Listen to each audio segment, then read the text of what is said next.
budget report.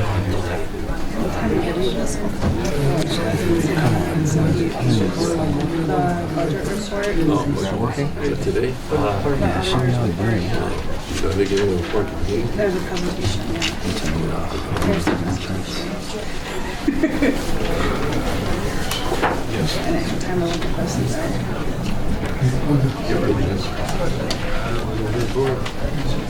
presentation of each one.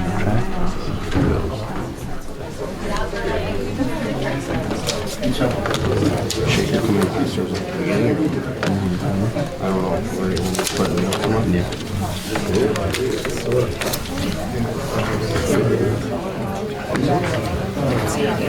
TV screen.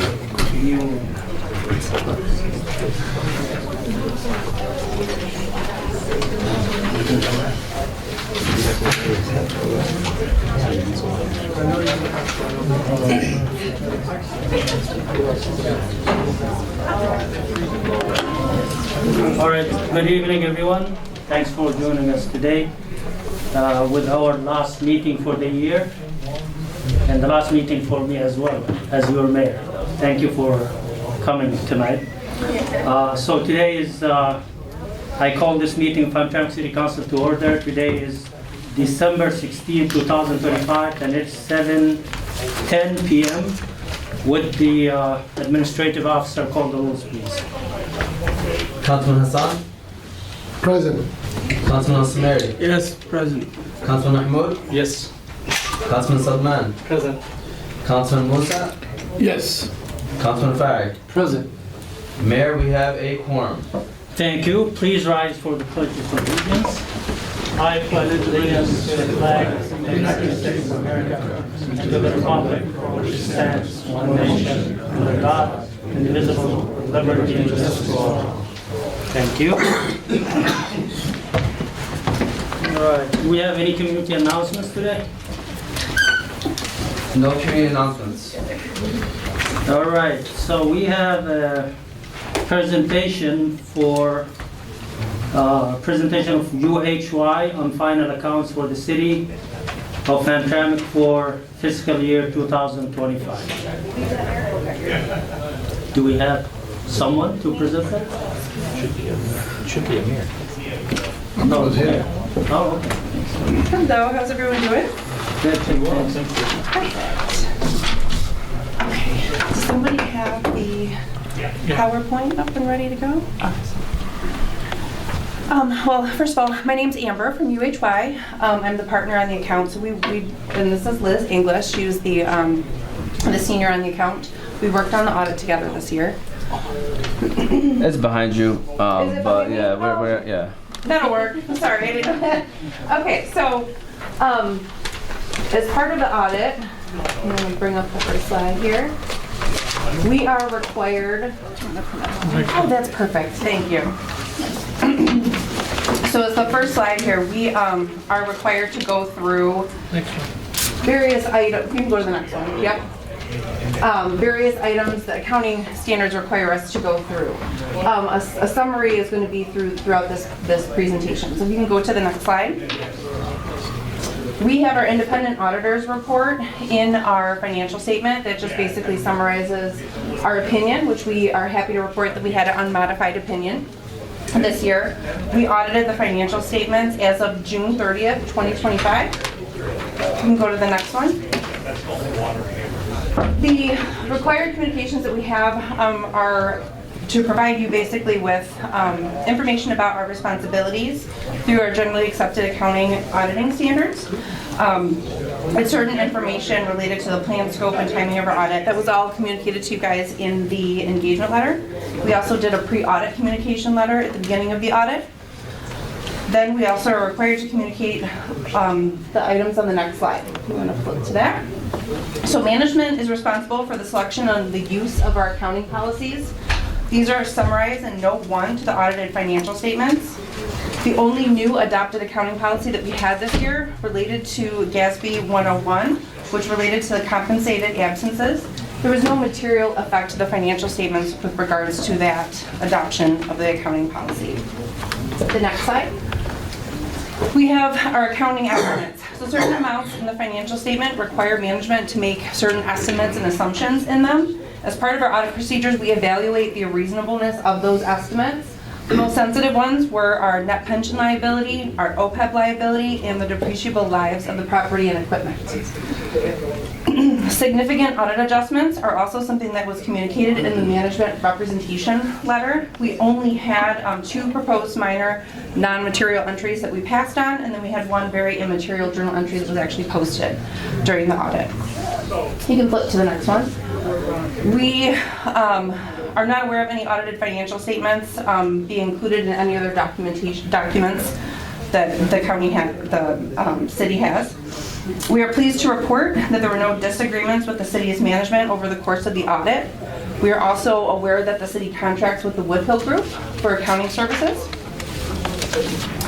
And then there were no issues discussed with management prior to our appointment as the auditors for this year. We can flip to the next slide. This is just some high-level summarization of points that we wanted to point out for the general fund assets. So you can see the comparison year over year to 25 and to 24. The most significant differences between the years are really just the increase in accounts receivable that we had, which was $1.3 million increase, which was related to the city's agreement with GM this year. We'll go to the next slide. Our general fund liabilities and fund balance, you'll see that these are relatively comparable as well. The biggest increase we had was deferred revenue of $500,000, which really related to deferred income taxes along with our 911 fees from the city of Detroit. Our net assets, you can see that there was an increase of $1.2 million, which related specifically to the 2025 operations. If we flip to the next slide here, we have our general fund revenues. You'll see that there was some overall increases throughout a lot of these different categories here. Mainly, an increase of $300,000 related to fines and forfeitures that increased this year. We had our income tax revenue, which increased about $855,000 over the prior year. But one thing I want to point out is our grant revenue is so significant year over year, which you'll see that the blue in our pie charts there. In the prior year, we had a $16.5 million pension protection grant received. This year, we only had $804,000. So if you flip to the next slide, we can see that comes out, and you can see it's much more comparable with the blue and the green year over year, and same with all the other categories. But I just thought that was important to point out. We flip to the next one, our general fund expenditures. Again, here, there's really various items. Our expenses actually decreased about $900,000 throughout. Our public safety expenses decreased about $14 million, and that again relates to that grant, that pension expense that we had related to that grant last year. So if you flip to the next schedule or the next slide, you'll see for without the grant expenses, you can see everything's really kind of comparable to the prior year. If we flip to the next one, we have our water and sewer revenues. This year we had an increase of about $18 million related to our EGLE and our FEMA during the year compared to only 4.2 in the prior year. So you'll see that increase between our red right there for our grant revenue. If we go to the next slide, we have our expenditures. Those are summarized here. The main increase that we really had was our operation and maintenance expenses of $1.3 million related to the new lead line replacement projects that began this year. So you'll see that as our main increases. Does anyone have any questions about anything I went over this year? Yeah. You done or you gonna go through more? Nope, that is it. I just highlighted some high First level. of all, we should have the copies. We don't have any. Oh, yes, we can get you some. Okay. It's on the board. I not understand about that, but some of the point hard copy is very important too. Yes, I can Okay, do yeah, that. hard copy is very important too. So, what is your measure finding? You think you I'm sorry. measure finding? Major findings that we had. So as far as our internal controls, we had no significant findings at all. related to the audit in regards to internal control. So one thing I do want to point out is we did not finish the single audit because the compliance summit was not released yet. So we are, I would say, substantially complete, and we're working through that as well at this moment. When are you gonna do that one? You're gonna do that one or single audit? We're already in process. We did that as part of when we were out there for our field work for this audit, we just couldn't finalize it because the compliance supplement wasn't out. So it did just get released at the end of November. So we're in the process of kind of getting that finalized, and that'll be finalized in January. And you're gonna come back again? I absolutely can do that, yep. Okay, so looks like we are good, not bad. Yes, and there are no issues, no internal control findings that we have found thus far in regards to the financial statement audit. We're finishing up the single. I'm not noticing anything significant there, but we'll have a conclusion on that work as well. Yeah, thank you, CFO. Previously, the audit firm used to tell us there is the thing and disagree and you have to worry about it. And what is the name of the? Plant Moran? Was it Plant Moran? Moran. Okay. So you guys already saying there is nothing measure finding and nothing has to be audit. Okay. Correct, yes, So we didn't have couple- any findings. Yep. Couple of items, I see the 900,000 increase to the personal tax income and other things. Yep. And one thing you mentioned, Yeah. something assumption or our finance predicting some money for the to balance the budget. There is anything measure prediction or is the minor? I'm Like a not- ticket money, all those things. So you don't see any measure anything. I'm not sure of the question. No, the question basically, you mentioned some certain estimates. Estimated. Oh, the estimates, I'm sorry, yes. So basically, just part of our financial statements, there are certain items in the financial statement that just has estimates, and those were the pension liability, net OPEB Pension liability, and the depreciable lives. We found no issues with any of those estimates and the work that we did around them. So that estimate not gonna negatively impact my budget for next year. Absolutely, yes. There's no reason to indicate that there should be any material changes or anything in those estimates that are I there. take your word. Yep. Okay. Okay. Thank you. So I read the report, and some good stuff that I saw. For example, the income tax increased by 998, close to $1 million compared to last year.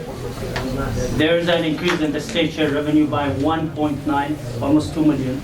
We lost 1.4 from the jail revenue. And we lost the parking meter revenue, which is close to 300,000. But still, the property tax, the jail revenue comes to the property tax. We still up by 30,000, despite using the jail revenue. So we are good.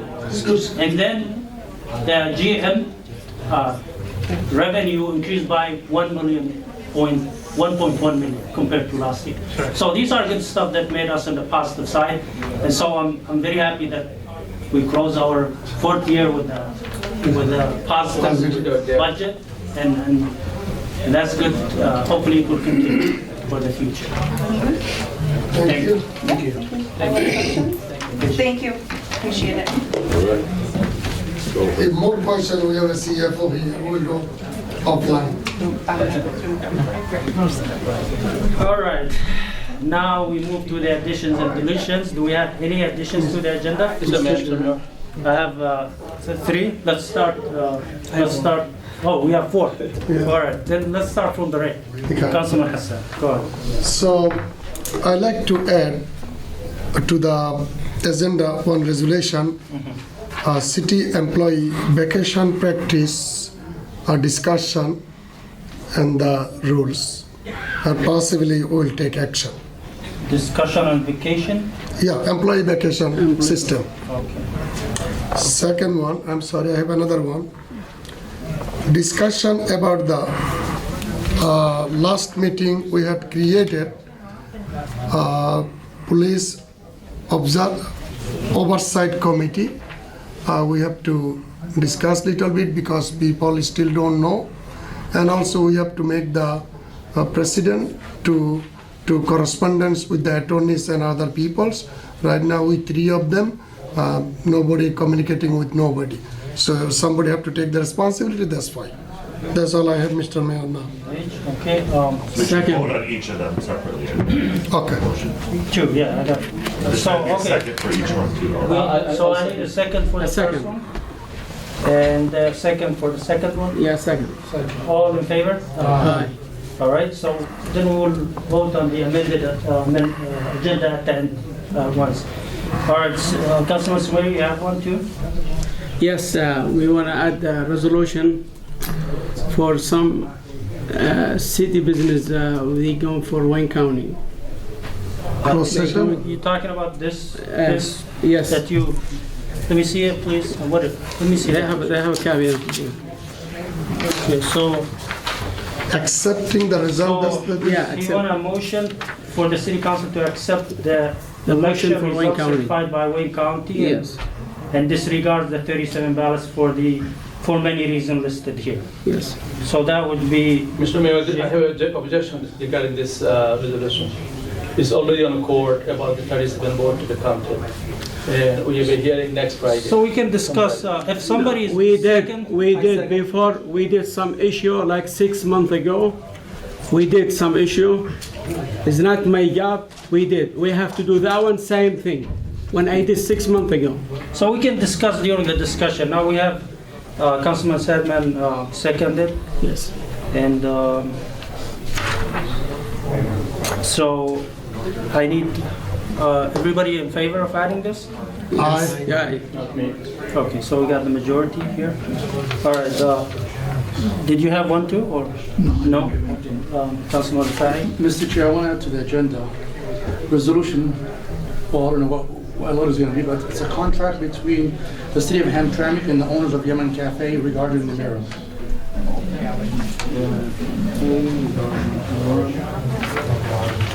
why we add that one? We done a long time. So they can agree with that one. Do we have a second for this? Second. All in favor? No, It's gonna be discussion or? no.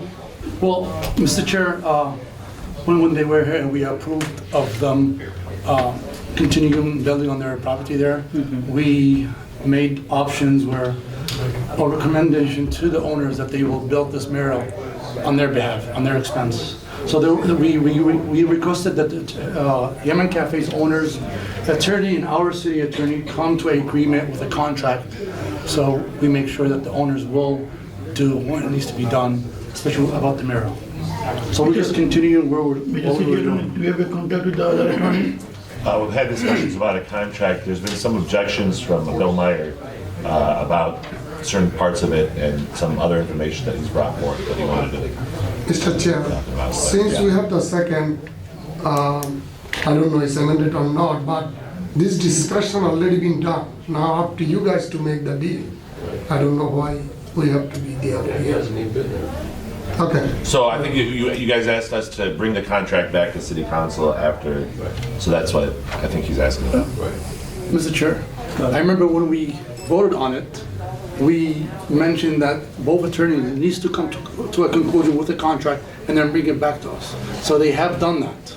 And now they bring it to council, to this chamber, to either approve it to what we have decided and agreed on. It's not. You say we're gonna make a D, 3D, some add this, blah, blah, Mr. blah, Sumeri, blah. Councilman Sumeri, it's Yes. already been passed. Okay, we can discuss when we get to this. Or we can table it for next meeting Who seconded this? I did. Okay, everyone in favor of adding? No, Aye. no. Yeah. I think Ahmad's just got to call the roll right now then. Call road is right. Yeah, call the rules, please. Councilman Farid, Yes. Councilman Musa, Abstain. Councilman Salman. No. Councilman Mahmoud, Yes. Councilman Osmeri, No, Councilman Hassan. Abstain because I don't know anything before this resolution come. So that's all my situation. You got two and two. So I will vote to discuss this. We're not taking any action, just to discuss.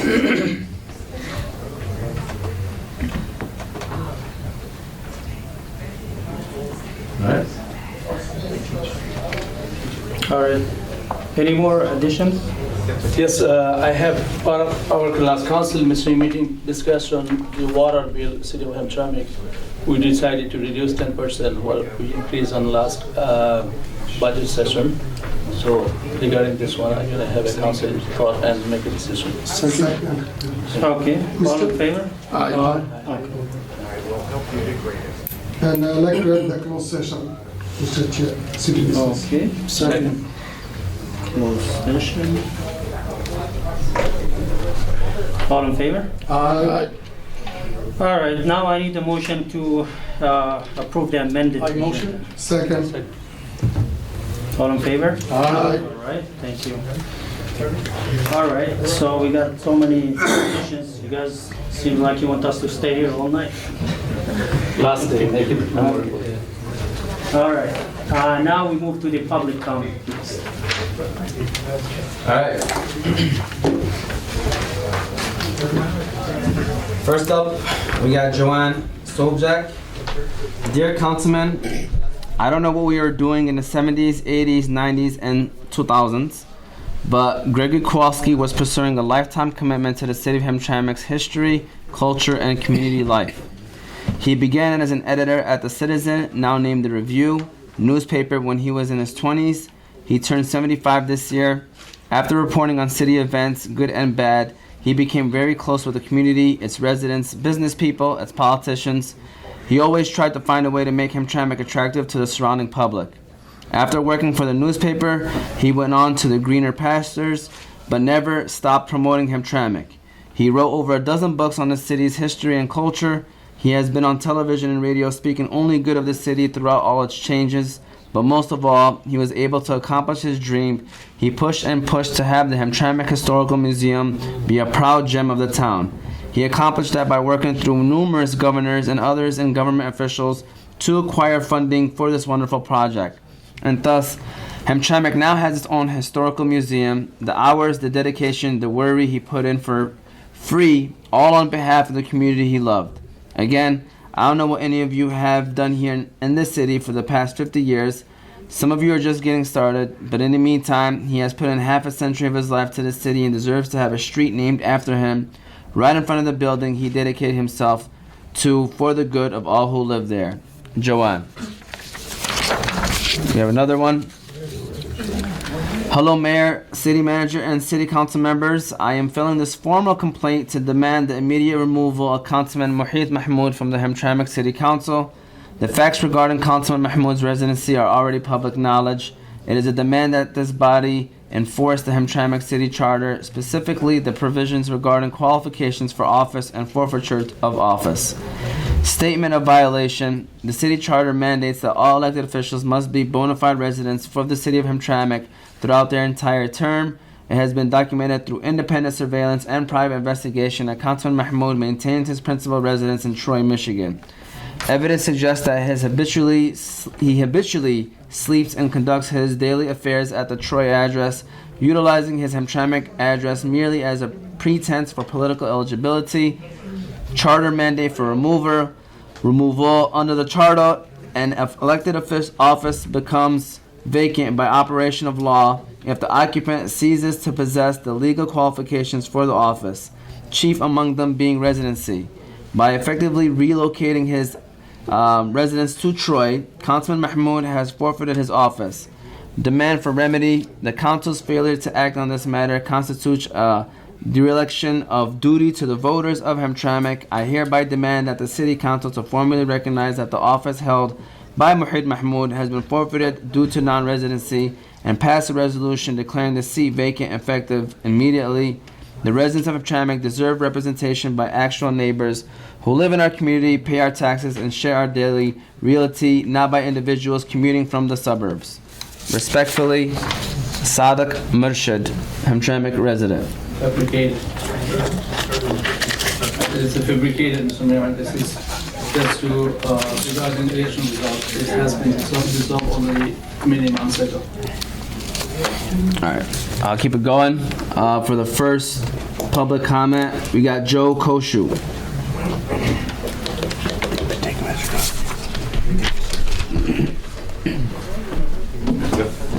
Hello, council members, city officials. I'm here in support of hoping that you would support the honorary naming of the portion of Joseph Campo in front of the Hamtramck Historical Museum in honor of Greg Kowalski. I started at the museum 11 years ago. Greg has been a big mentor of mine. He's done a lot in the city. I don't want to say that he actually saved a lot of documents from being thrown in the trash, and he saved a lot of Hamtramck's history, and he's really preserved a lot of the history. We at the museum have preserved the history. Greg's been a big force in it, so I hope that you would, you gentlemen would be able to support this. Thank you. Thank you. All right, next up we got Sydney Cervenak. Cindy? Sorry, Cindy.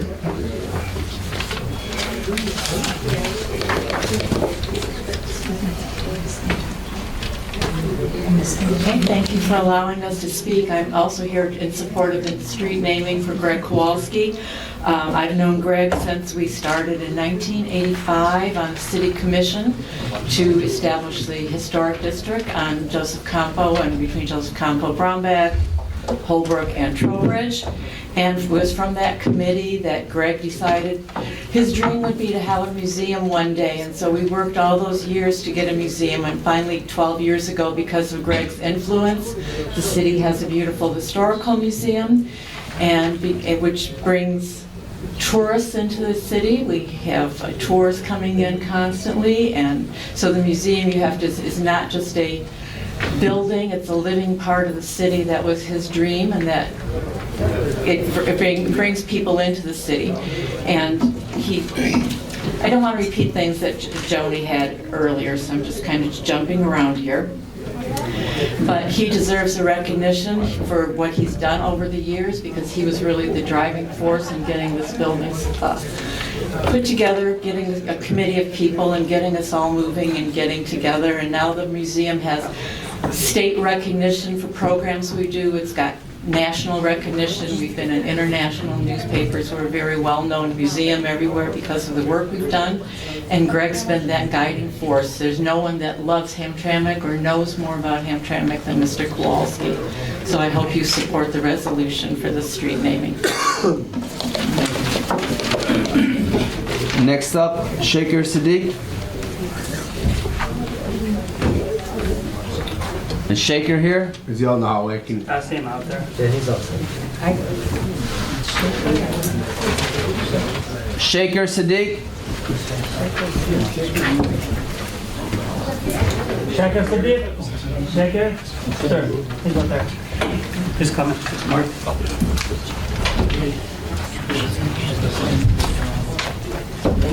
You've been holding us today, sir. Hello, everyone. I come here today before you as a secretary of Bangladeshi American Congress, and on behalf of President of Bangladeshi American Congress, which was established in 2019, Honorable Councilman Mohammed Hassan, he is the president. I speak behalf of him and the entire organization. I would like to deliver a farewell speech in honor of Mayor Amir Ghalib, Councilman Muhit Mahmood, and Mr. Khalil Rafai. I'm going to make it very short. I'm going to speak very fast so I don't waste anybody's time. Honorable Mayor, today is the last day of your 4 years term, the last day of your meeting, 4 years term. I would like to express my sincere appreciation for your service to our city over the past 4 years. You made history by winning the election with a landslide victory, and you made the history again by attending more council meetings than any other mayor in the history of city of Hamtramck that I know of. Your dedication, commitment, and presence will be greatly missed. Although you will no longer be in office, I respectfully encourage you to remain involved in the city affairs. As a citizen, you can continue to contribute meaningfully and do even more for the community, like you have served so faithfully. My dear Councilman Muhit Mahmood, despite the disagreement we have in several issues, I would like to express my appreciation for your service to the city over the past 4 years as a councilman. You have done tremendous job and have shown genuine love and care for the city and our community, qualities for which you will be always remembered. In the most recent mayoral election, you ran an excellent campaign. Regardless of the outcome, the people spoke by casting their votes for you. While our system is not perfect, election remained the best way to choose our representatives compared to other alternatives. I would also like to inform you, if anybody come after you with the residency, according to my research on the investigation by the city, according to the rule of state of Michigan, your residency stays in Hamtramck, and I support you on that. Honorable Councilman Khalil Rifai, I didn't know you were coming today. You were gone for a few weeks, but I missed you. And last 4 years, you had a strong voice for the city. You did not do any favoritism to anybody. And personally, I know you always wanted the best for the city. So thank you very much, gentlemen.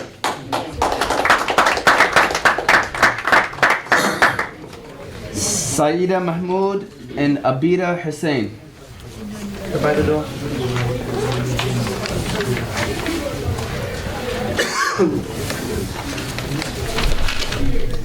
Good afternoon, everyone. My name is Adiba, and this is my teammate Sadia. We're diversity transfer from Hamtramck High School. We are here today to talk about why we need more tennis court at Veterans Park. Right now, with only 3 courts, it's harder to let more students join our team because there is not enough space for everyone to practice. With just 3 courts, we are also not able to host our own home matches. With more courts, more students will be able to join our team, and we will finally have the space to train properly and host home matches in our own city.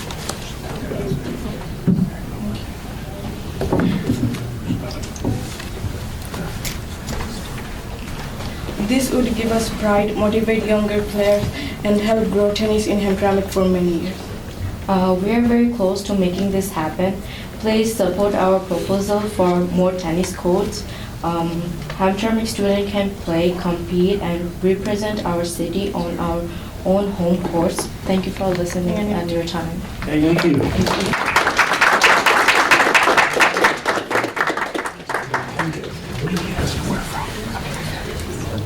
Next up, we got Habiba Ahmed.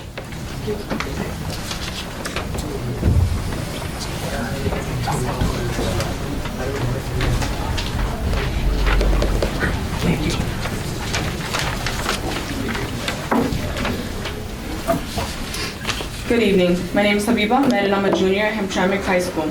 I'm here today along with my peers and coach representing the Hamtramck girls tennis team. Our tennis players are hardworking, dedicated, and competitive. This year, the boys tennis team earned win after win against many strong schools, showing their skills, discipline, and teamwork. They stepped onto every court ready to compete and represent our school with pride. I believe if we have home tennis courts, the boys team would still be able to play and practice even off season to keep up their skills and possibly improve to achieve more in future playoffs. The girls tennis team showed the same level of commitment. We practice consistently, push ourselves to improve, and give our full effort in every match. Even without home courts, we stay motivated and focused because this sport pushes us to be better every day. So just imagine how much we could achieve with home courts. With our season right around the corner, it would be convenient to have our own courts so we can practice all school year long. With our current tennis courts, we aren't able to play to our fullest potential due to minimal courts. The dedication is why we believe we deserve home tennis courts. Having courts in our community would allow us to train properly, grow our program, and give future players the same opportunities other schools already have. Home courts would help us build confidence, school spirit, and stronger athletic program. Our school may not be the most well-funded or well-known, but that has never stopped our athletes. Our players still have the skills to compete in any match against any school. We've already proven what we can do with limited resources. Imagine how much we could accomplish with proper courts.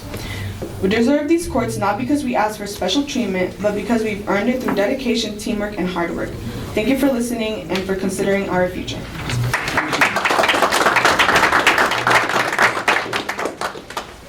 Next up, we have Tanvir Ahmed.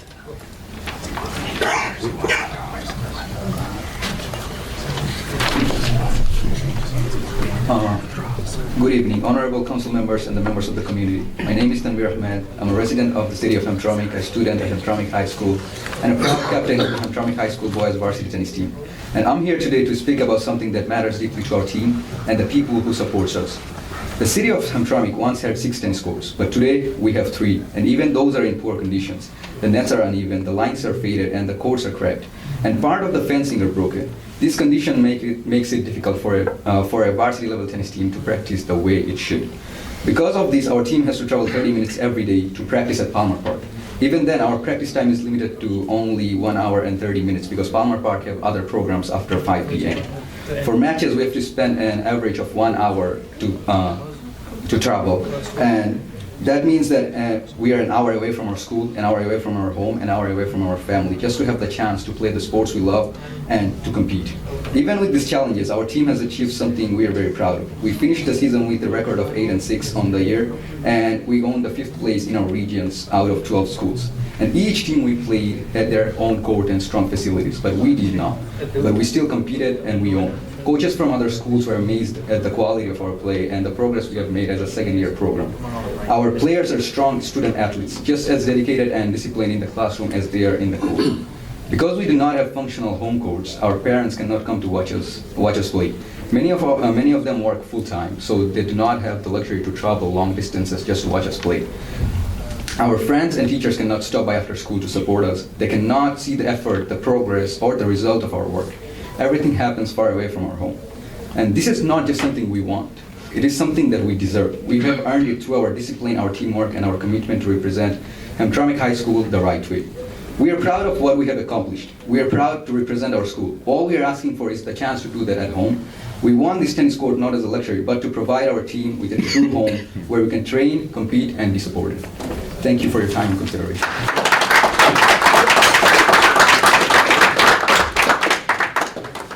I just want to quickly ask Walter, I know you checked for later on, just want to confirm, Walter, wherever you're at. Did you want to go early or later? I'll go next. Okay, then you're up. Thank you. Hi, I'm Walter Orline, Mr. Mayor, Council, thank you very much. We're here on behalf of the tennis application. We formed a committee about 5 years ago, and you heard about Greg Kowalski. I went to him, and we have a support group here. Have committee members Susan Courtright and Al Truhands here. Chuck Brainerd, a product of the Hoxie tennis legendary camp.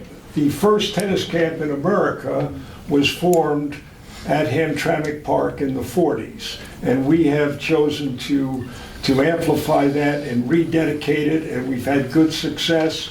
And now, because of the great efforts of our coaches, we're here to move this along.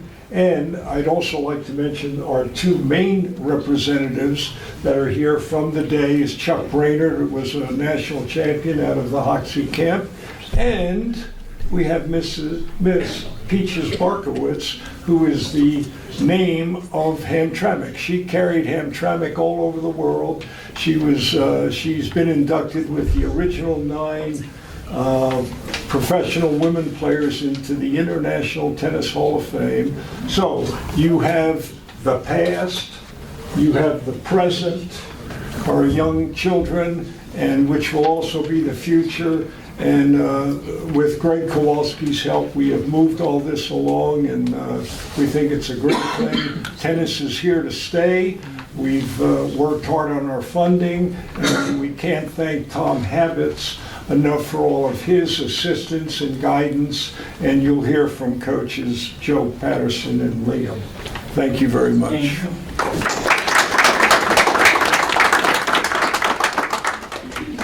All right, next up is Joe Patterson. Good evening, council members and mayor. If you could not tell, I'm here to speak about the tennis courts here today. My name is Joe Patterson, and I'm a 3rd-year teacher at Hamtramck High School and the head coach of our current boys and girls tennis programs. A little bit of backstory about me and our program. Throughout my first year teaching at Hamtramck, it always kind of sickened me at how few sports we offered at our high school, as the lessons I've learned from organized sports have made me the person who I am today. After all, I am a physical education teacher. I believe sports teach more life lessons and values than just the sport itself. Now, truthfully, when I started this whole thing, I actually had no idea of all the great history of Hamtramck tennis. But one day I was approached by Walter at one of our very first high school tennis practices, and he gave me and my boys a quick historic lesson about all the great things that have happened at our very courts. Now, the rebirth of our Hamtramck tennis program all started in August of 2024, where at our first high school tennis practice, we only had 5 boys. And in high school tennis, a full team consists of 12 players. So myself and those 5 guys did our best and went out and recruited other students to be able to have a full team to play. And I give our boys that year so much credit because they were grabbing friends, cousins, and whoever they could find to play tennis just to try to get our number of players up. And at that time, it just seems like at every practice, we kept accumulating more and more players, where eventually, by the first day of school that year, we had 14 boys on our boys' tennis team. Fast forward to today, where we now have around 35 boys and girls tennis players in our program. And one of the reasons why we have gotten so big so fast is credit to our players who have gone out and recruited other students from our school to join them in playing the sport they have learned to love.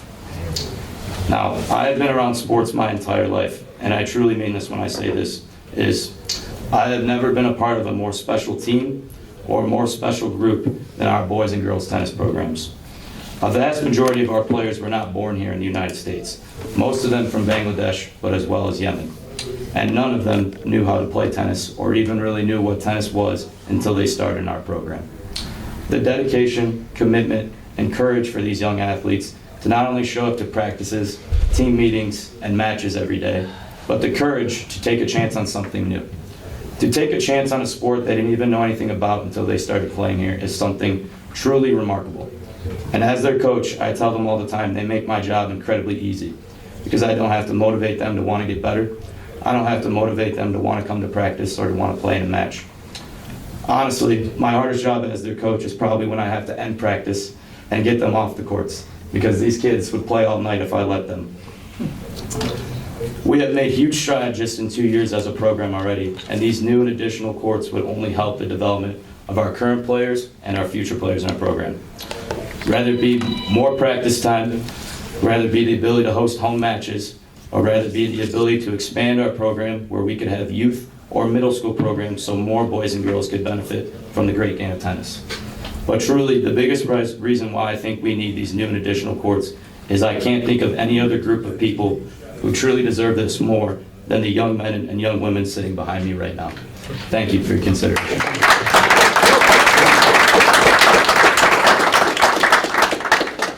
Mr. Chair, regarding of the tennis court, I think I don't have any more, I see. No.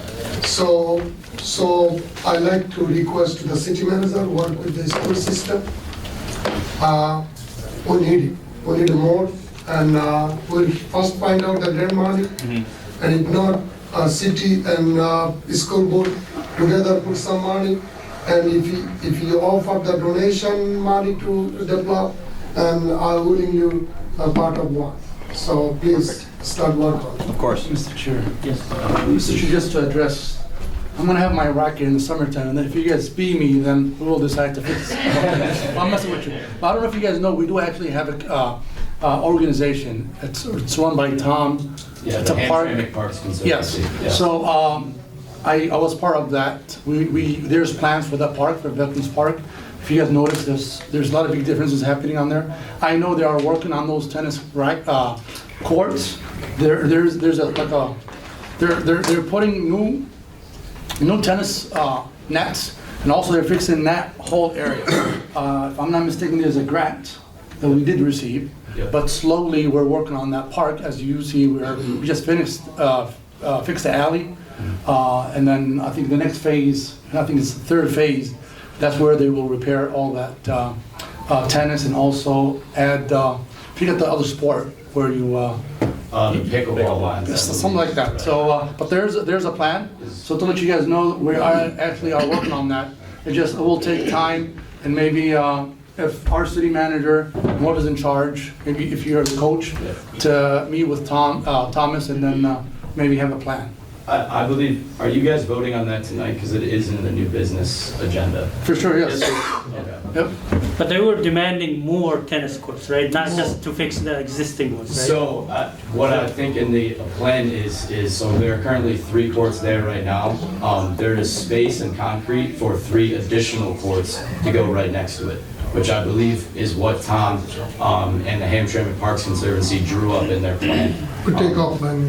In their plan as well. That extra space was the original 3 tennis courts, so there were 6 there in the 40s and 50s and 60s when the children played. So everything is there. Just 3 courts are resurfaced, and the other 3 are they're already a hard court surface that was changed at the time, but now we're hoping to change it back, and then you have 6 courts again. And that's why my advice with our city manager, our interim city manager, if you guys do have a meet with Tom, and then you guys, because we had actually, there's a whole committee that we were designing this park. So I wish you guys were participating during that time, but it's not late yet. Yeah. But I think your school president is part of that. From what my understanding is that Tom has, I wish Tom was here tonight, but Tom has a proposal written that involves the USTA grant money for the 3 courts, current courts to be resurfaced, and the additional 3 courts. And the reason why 6 courts are so important is with 3 courts, we are not able to host home matches. You need to have at least 6 courts to be able to host home matches. So that's why the number of 6 courts is quite important. All right, so we'll leave the details for the discussion between the city manager, the school board, and Hamtramck Park Conservancy. That's fine, but we have completely analyzed all that. Tom Habits has had a request for proposal. He has sent it out. He has got all his costs. We have matched all the costs with sufficient monies. We applied to the United States Tennis Association for a grant, and they approved it. He has that approval, and to get the approval of the highest governing body in tennis and support is major. So that was $48,000, $8,000 a court. It was itemized. So all of this has been done. Tom Habits told us that tonight he was, giving all the information. I thought all that was there. So it's probably the details is in this item that we have. That must have happened. But it's all there. The proposal, Coach Joe, is complete. All right, but the public, I gotta. This is public comment. We gotta do the public comments. It's not discussion time. So All I right, gotta stop. Let it go for a couple minutes. Yeah. So the city council will support that, as long as it's in there. right. Continue with them. Lena Blasi. Hello, Mayor and Council. It's good to see you all. Per my normal comments, I do have to comment on all of the last-minute additions to the agenda. It is not in good faith of the public that agenda items would not be shared with the public in accordance with the Open Meetings Act before the City Council meeting happens. This is an ongoing trend with the City Council. I hope that changes in the new year. I'll also make a quick plug for the other agenda items, but I came here mostly to speak about the street renaming for Greg Kowalski. Let me see where. It was an honor to be approached by the community and neighbors this fall as they came to me requesting me to work on this resolution, and I collaborated with several community members and stakeholders on the language. Greg Kowalski was born in Hamtramck, and his life's work has been dedicated to this city. He didn't just document Hamtramck's history, he's lived it, protected it, and shared it with others. For decades, Greg has served as chair of the Hamtramck Historical Commission and director of the Hamtramck Historical Museum, working tirelessly to preserve the stories of the people, neighborhoods, and cultures that make Hamtramck home. He He is the author of numerous published books on Hamtramck's history. Because of Greg's work, the story of this city exists not just in memory, but in permanent record, accessible to residents, students, and visitors, as mentioned earlier, for generations to come through his books and the museum. Just as important, Greg has always believed that history should be shared. He is the person that we all turn to when we want to understand something about our history. It was mentioned he was turned to about tennis.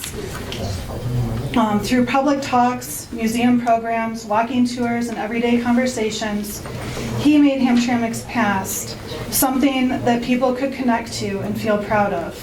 He was always willing to meet residents or visitors wherever they were to come talk about Hamtramck.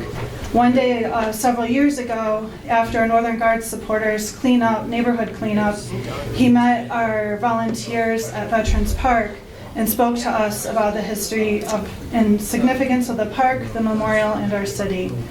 This resolution is about more than honoring one individual. Naming a street for Greg Kowalski affirms that Hamtramck values its history and the people who protect it. The commitment to continue supporting and expanding the work of the Historical Commission and Museum ensures that Greg's legacy will live on through future generations. I respectfully urge all of you to support this resolution and to recognize Greg Kowalski for his lifelong dedication to Hamtramck and its people. Given Greg's delicate health, I also request urgency from the city in purchasing the signs and scheduling the unveiling, and I'm glad to be part of the planning if the resolution is approved. Thank you. Thank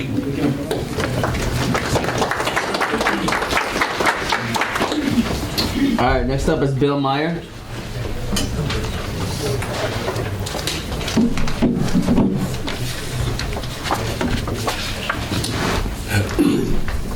It's very exciting to see the young people come here and speak at the council meeting. So exciting. Thank you. I've been gone for 4 weeks, as you know. I've been here, if giving you any trouble. Traveling around the country, about 8,000 miles driving around the West Coast. And a couple things that stand out that I just want to bring to your attention. One is that gas prices in California are $5.50 a gallon. So lucky you live in Hamtramck. Secondly, I remember seeing tons of billboards, a lot of them were from lawyers and health insurance. Lawyers saying, "Gorilla, I'm Gorilla. I'll get you $1 million. I'll get you $1 million." This is the biggest money-making venture in the country now, suing people and making money from lawyers. It's a disgrace to the way we should be working together. I'm sorry about that. I'm not against lawyers, but I'm against the fact of suing. All right, so anyways, I just want to say this is the last time I'll see you all together in these seats. I came here not to praise Caesar, but our mayor, but to list, and not to list your attributes, but I want to list what you haven't done. You never banged the gavel once. You never insulted anyone. Nor did you ignore or deny anyone's concerns or interests. And every time I've been there, never. You were never an opportunist. You didn't make friends just to get votes and make gain for yourself. You never attacked anyone in social media. That's very hard to do. You weren't distracted by your friends who couldn't understand why you couldn't support the Democrat candidate who defended Israel's genocide against the Palestinians. Unfortunately, the Republican candidate turned out to be not much better. You've never been anti-Semitic. I mean, you're a Semite yourself. And you fearlessly told the truth about the racist Zionist apartheid regime. You brought sanity and fairness and respect to the council chambers. And probably most importantly, you never sued anyone in the city to make money. So farewell to the greatest leader Hamtramck has seen in my lifetime here. Your attempts and accomplishments to bring people together in this city will not be forgotten. I'm sorry you're leaving, but hoping our next mayor will carry on in your style with your love and compassion for Hamtramck and all the people in the city. Thank you, Mr.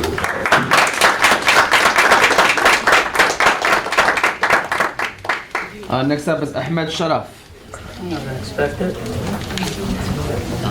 I'm gonna make it short, I promise. And Mr. Mayor, today, you don't have to translate it. I'm gonna say a few words. Between me and you and God. Let me see what's...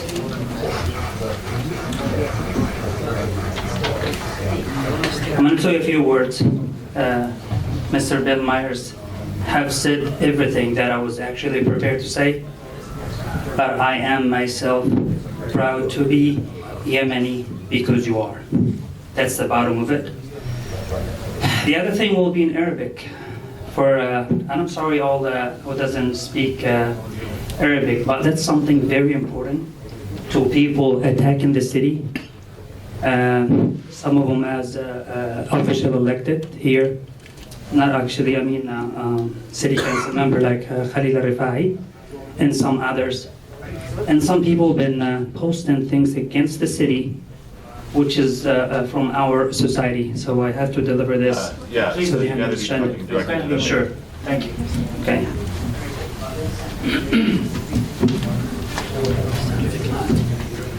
Now, the bottom line of it. سعادة العمدة وسعادة السفير وكل يمني وعربي سيسمعني.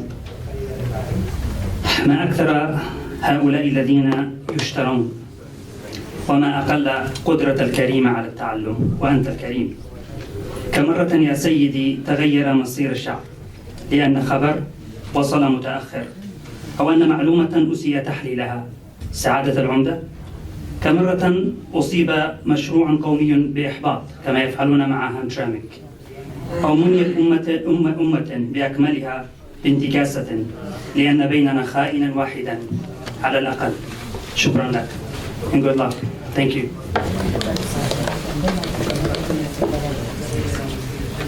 All right, Jackie Laurie. Jackie Laurie. Jackie Laurie.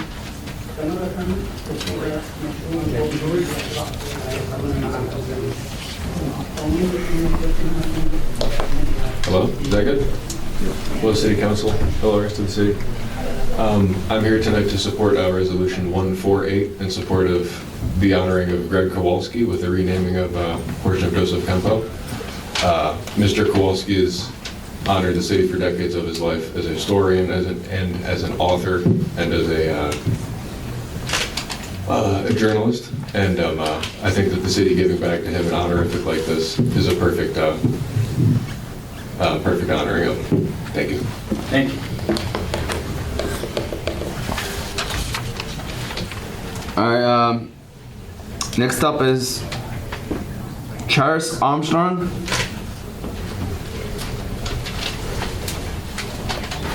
Hello, my name is Karis Armstrong, and I'd also like to support Resolution 2025-148, naming a street in honor of Greg Kowalski.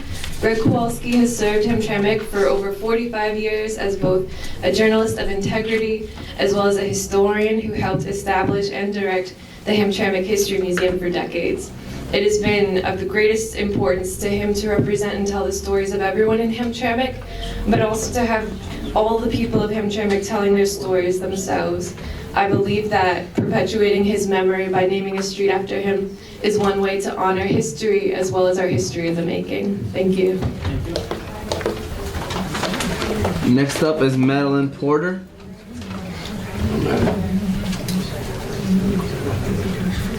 Good evening. My name is Madeline Porter, and I come to officially invite this current City Council to the Concerned Women of Hamtramck's MLK Day prayer breakfast on January the 19th.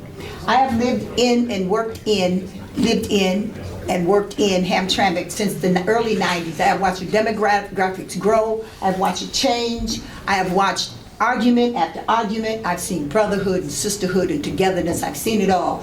And listening to tennis, the promotion of tennis, I'm here to promote the arts as well, because I think it's important. And we have a program that we initiate within the Martin Luther King breakfast called Hamtramck's Got Talent, and Hamtramck has talent. We have engineers, We have potential, we have future doctors, we have future artists, we have future writers, we have future performers. When you bring the arts and athletes and athletics together, oh my goodness, you got an energetic situation.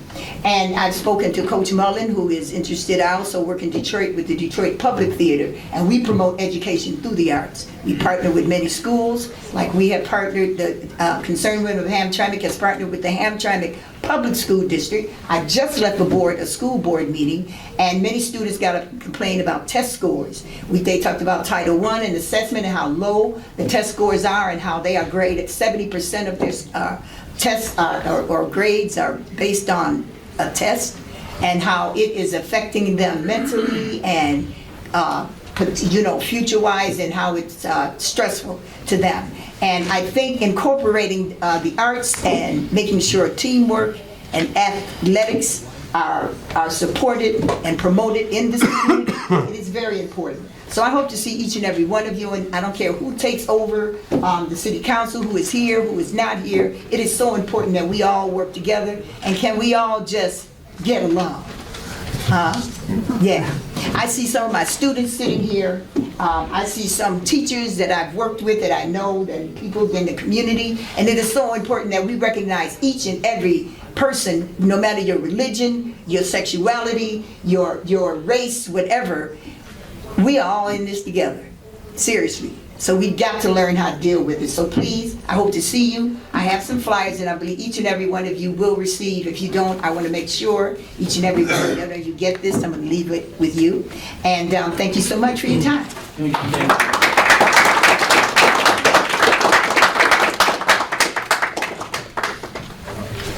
Mayor-elect Adam Al-Harbi. Good evening.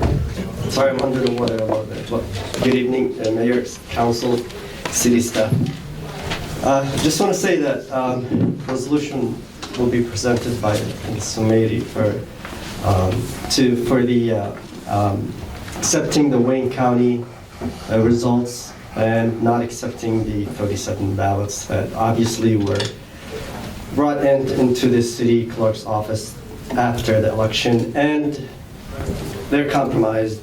They were open ballots, and they lost chain of custody. Also, want to say thank you to Mayor Gal. I think Mayor have said enough about him, so just want to say thank you for your service for the past 4 years. Thank you to Arafai. You did good in the past 4 years. We thank you for your service. Thank you to also Wahid Mahmoud for the time you spent in the city. I want to wish you good luck, but I'll still wish you good luck for after the election. But anyways, yeah, that's all I have. I also support the tennis. As Muhammad Hassan was saying, that the city should work with the school board and try to come up with something where they can also participate in our Veterans Park. And I think that's all I have. Happy holidays to everyone, and thank you. Thank you. Next up, Muammar Al-Ghazali. Muammar Al-Ghazali.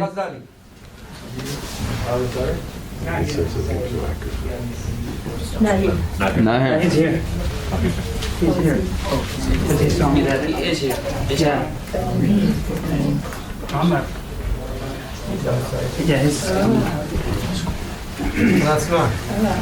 Assalamu alaikum. Good evening, Mr. Dr. Mayor, City Council, City staff. On the first one, I want to thank Dr. Galib for spending his time for save the community in this city and reduce the corruption what happened before the old mayor or the old staff in the Hamtramck city. And thank you for the Mr. Khalil Rafai City Council for everything you do for the community. And the second thing, I want to accept the resolution. It came about the result coming from the county, Wayne State County, to accept the result what it is, to reduce the 37 votes It's coming in the city clerk office, is opening the ceiling, it's unsecure. So you can accept those in the law when you see any pilot is unsecure. This is, and you crack the law for those. Thank you, and we'll come back to the new mayor maybe next month in this same chair. Thank you for everybody. Thank you. Thank you. And last one for now, for this session, Abdulaziz Goba. He's out there. Abdulaziz Goba.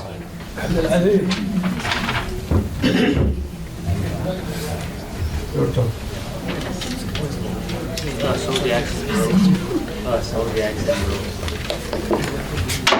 Hello everyone. My name is Abdulaziz Goba. Just want to say thank you to Mayor Galib for his service for 4 years. We're gonna miss you here in Hamtramck. Thank you for all the council members who's gonna leave, and welcome back Mr. Rifai from your trip. And also I wanna add to the recount the 37 ballot in Wayne County. We should accept what the result coming from Wayne County, because that's the end of it. We want to go to next chapter. Of course, we're gonna have a new year coming. Happy New Year to everyone in here in this room. And this is it. Thank you. Thank you. We're good, Mayor. Okay, thank you. All right. Well, thank you so much, everyone. I'm not sure if you all gonna stay until the end of the session, but thank you so much for your support, for the good words that I heard. I wanna thank everyone who stood by me since day one of taking the office, and a special thanks to Bill Meyer. He was there for me from day one. Although in the campaign he supported Kamal Rahman, by the way. But then he supported me, and then he was probably the most knowledgeable person about the city in my advisory team. So I thank you so much for your support, and I'm glad that you showed up to the last meeting, because without your presence it wasn't going to be a good meeting. So thank you. And thanks everyone for coming. You still have one left public comment. Saeed just came in. I don't know if you want to save it for later or for now. I mean, it's okay. We can add him. Okay. Just suspend the rules. If Yeah. you could. Suspend the rules. All right. Second. All right. Councilman-elect Yusuf Saeed.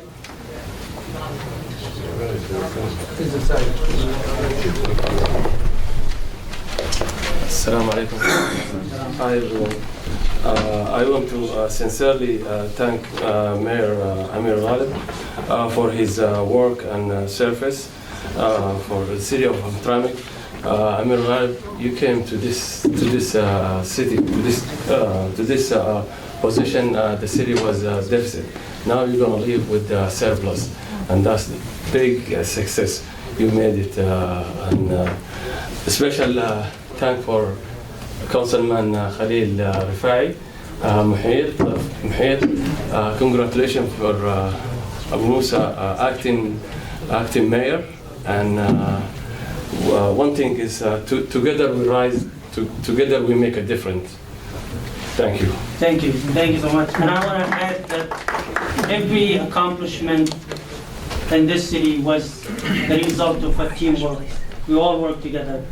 We had our disagreements sometimes, but we never took it personal. We worked together as a team. And so I want to thank the council members as well. And I thank everyone who supported us. I see State Rep Majority Floor Leader, former, is here. Does he want to say anything? Yeah, we have former Majority Floor Leader as well as State Representative Ibrahim Ayash. Good evening, everybody. Couple things. I wanted to bring bad news from Lansing. I talked to Representative Myers-Phillips about the recent budget cuts in the city, and Hamtramck was impacted by it. So the House Republicans in the Appropriations Committee used a provision from 1984, a law that cut $645 million in the budget. In that cut, there was an $800,000 appropriation that Stephanie Chang and I negotiated to get a fire truck. That was eliminated. There was a $2 million appropriation for a public works facility that was going to be built on the south side of Hamtramck. That was also eliminated. And there was an additional $2.6 million for infrastructure repairs for the city of Hamtramck. That was also eliminated. I know my colleague, Democratic leader Ranjiv Puri, is working with Representative Myers Phillips to try to find a resolution for this money, but we're looking at over $5 million that we appropriated from the state budget that we passed last year, that the House Republicans in one committee hearing decided to uproot. So I say this as a reminder that it is important that the next council and the next mayor prioritize the interests of the communities that you represent in a way that comes back down to the dollars and cents. City government is supposed to make sure that the snow's plowed, the streets are safe, and that city services are functional and operational. And not to make this partisan, but we also have to acknowledge who has been our friend and who has been our foe in some of this work. So I say this, one, to remind us that we're heading into an election year next year where everything will be partisan. And I want us to be cognizant of what is in the best interest of Hamtramck. Although I'm no longer a resident myself, I still have a lot of roots and love for this city. And to echo what Lynn and others have said about Greg Kowalski, you know, he kind of told us how the sausage of Hamtramck history was made, pun intended. And it's important that we honor those that are still with us so that they recognize the value and the impact that they've given to our communities and to the outgoing elected officials. Public service is tough, you know, but I'll give you the advice my dad gave me: be like a football. People are going to kick you, throw dirt at you, boo at you, cheer for you, focus on the goal, and have skin as tough as leather. I think, Mr. Mayor, you have shown how tough you can be, and despite you and I having very strong disagreements, I at least appreciated the fact that we could have an open line of communication during my time serving the city of Hamtramck. And I wish you and the others that are departing public office best of luck. But it looks like my time is up. So I just wanted to come out and just give you guys that quick update and listen into the rest of the council. You can ask for another minute. I've talked long enough, Bill. Thank you. Thank you. Thank you. State Rep, I actually reached out to Matt Hall about some of the issues, and he denied some of them, you know, some of the stuff that you mentioned. So I'm not sure how, you know, accurate are these information. The State Rep called me about that fire truck and still negotiating about that. But we don't want to fall between the, you know, conflict between Republican and Democrats. We always prioritize the interests of our city. Yeah.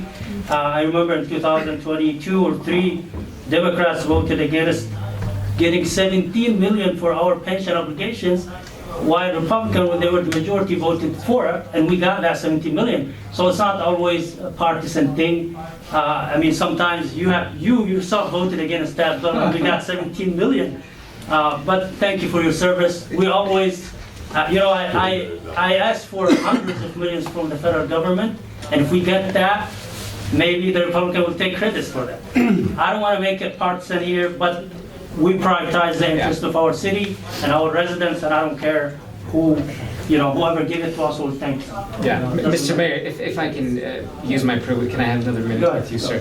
So I actually, I know the provision you're talking about. I worked with Kathy Anger at the time to make sure that we got the percentage to fill the pension liability.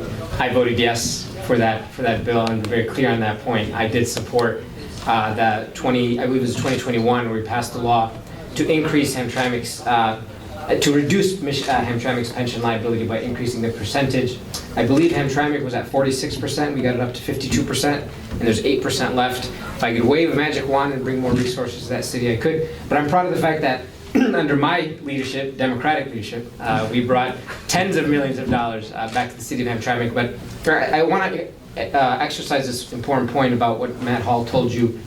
I served with him. In fact, my final hours of service in the Michigan House, I was locked in a room with Matt Hall and Karen Whitsett. 4 hours while we had our lame duck session. Matt Hall is a liar, and I'll explain why I'm saying that very explicitly. There is a line item that they either have to, they cannot cherry pick different appropriations. So this is all passed under one appropriation, and this act from 1984 basically says the House chamber, and this was passed admittedly by the Democratic Speaker of the House at the time, Gary Owen, the House can pull back the money that hasn't been spent. So this is money that was allocated to the city of Hamtramck that the city of Hamtramck had not fully spent. So in order for them to keep the money, the Republicans in the House would have just kept it as is. Because they decided to exercise this provision in the 1984 law, they were able to pull this money back. And you don't get to cherry pick which program in that line item gets to be kept and gets to be removed. So every single budget item in that line item in the budget was removed, and that's about $645 million. I wish they could find a way. I know that the House Democrats are working on to find out what legal mechanisms, and the Senate Democrats to figure out what they can do to bring the money back. But if Matt Hall is telling you that he can bring the money back for Hamtramck, I will tell you he's a liar.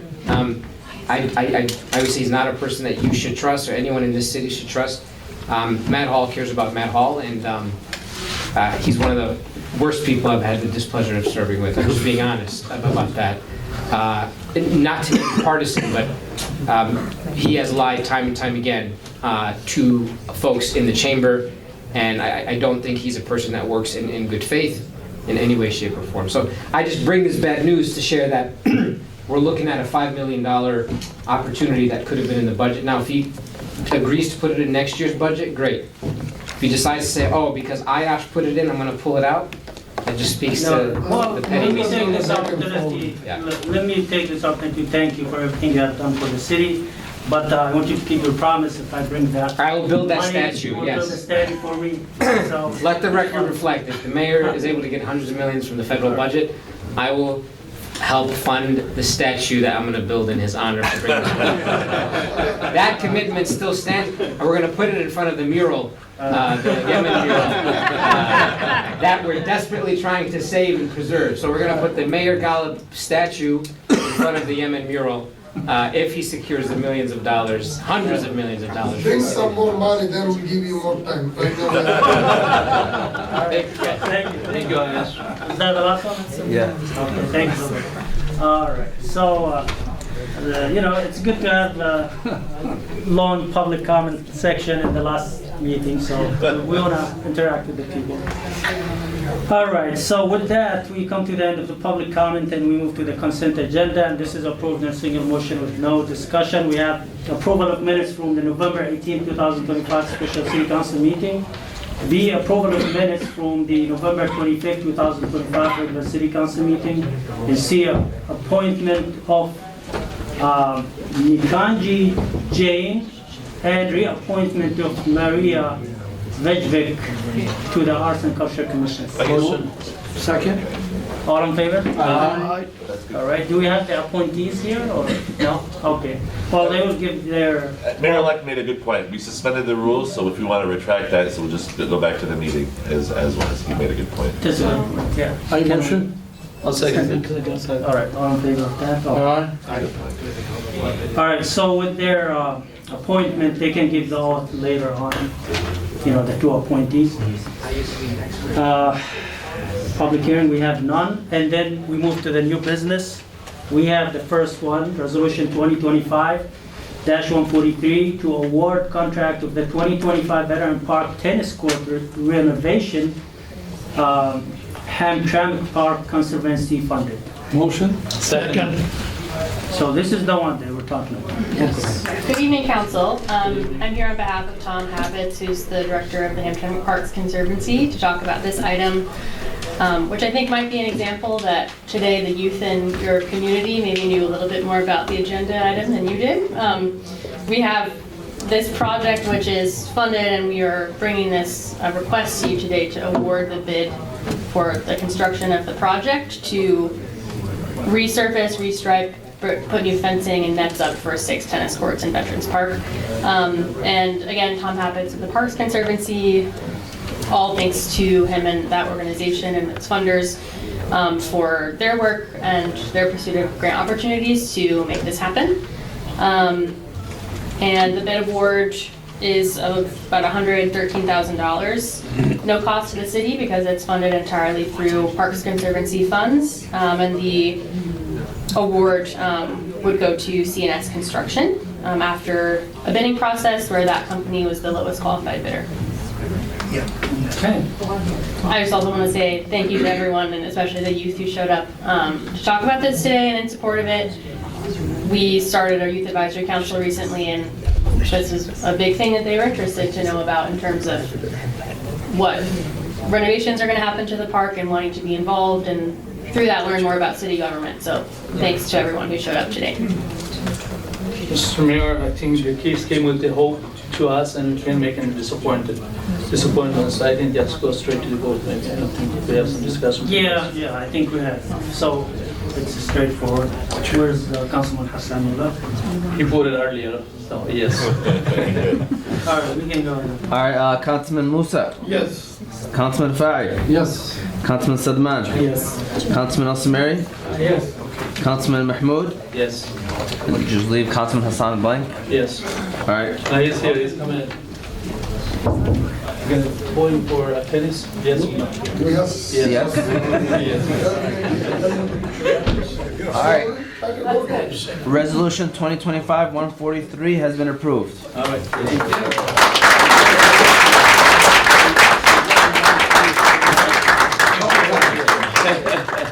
Congratulations, guys. Thank you for coming.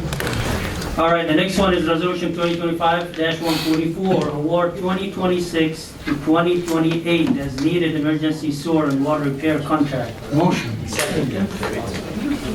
All right. Good evening, Mayor, Council. What you have in front of you is the extension, well, it's a new contract for as-needed services for emergency water and sewer. We had put this out to bid a few times, and on November 25th, we had one bidder, and that was Water and Sewer, who is our current provider through there that are providing the unit prices from 26 to 28. And this is a service that we need on emergencies and things like those. And that's why all the rates are per unit rates as opposed to a comprehensive budget that I'm usually presenting to the council.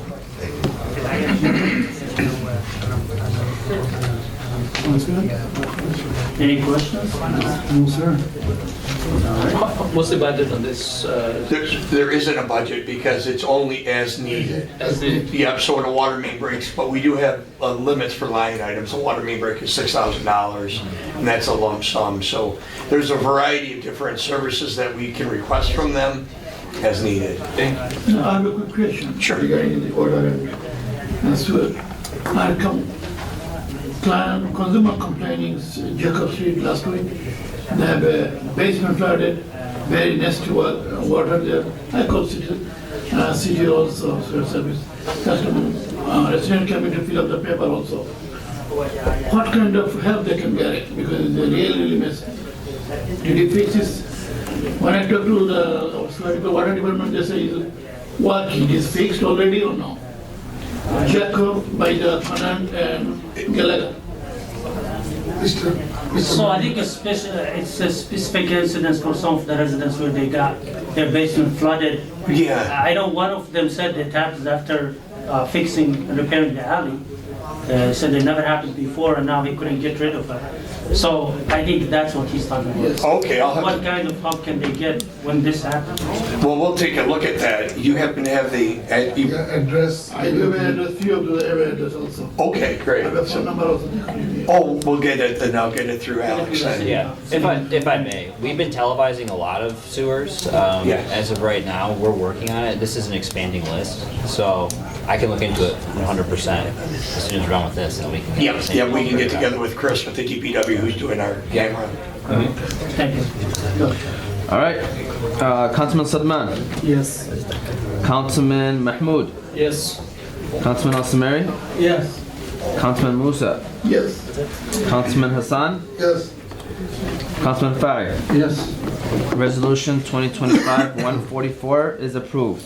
Thank you. The next one is similar. Resolution 2025-145, award 2026-2028 as needed, emergency sewer and water repair, engineering services to Hennessy Engineering. Motion. Second. And this is the companion motion for us to be out there interacting with water and sewer as needed. And that doesn't happen on every project. It's only when maybe something unusual pops up. All right. Councilman Musa. Yes. Councilman Fari. Yes. Councilman Al-Samari. Yes. Councilman Mahmoud. Yes. Councilman Hassan. Yes. Councilman Sadman. Yes. Resolution 2025-145 has been approved.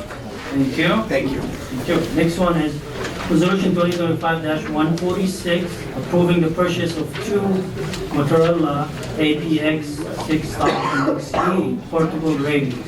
Motion.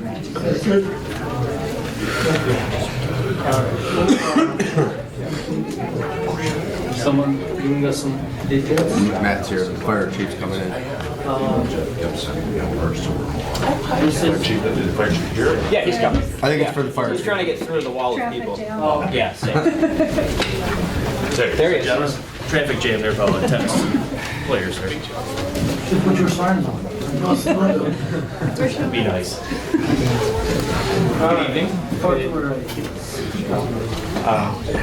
This resolution is to purchase two portable radios. Our goal is to have every firefighter on an emergency scene to have their own emergency radio. Currently, we have 16 units that are provided to us by the Detroit Fire Department. The issue that we have is they're not programmed to our department frequencies. So we're working with them to start getting those programmed over.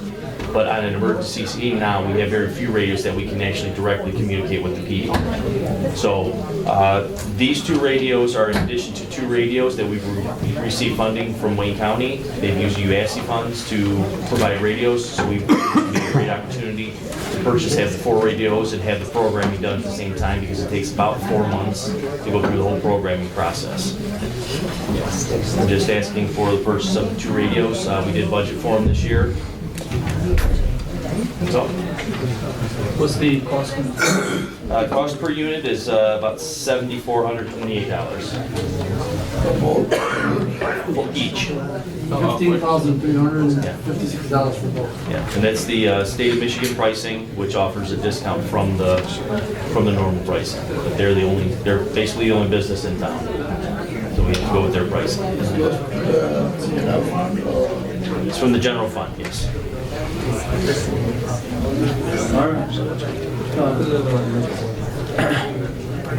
Councilman Fari. Yes. Councilman Samari. Yes. Councilman Hassan. Yes. Councilman Mahmoud. Yes. Councilman Sadman. Yes. Councilman Musa. Yes.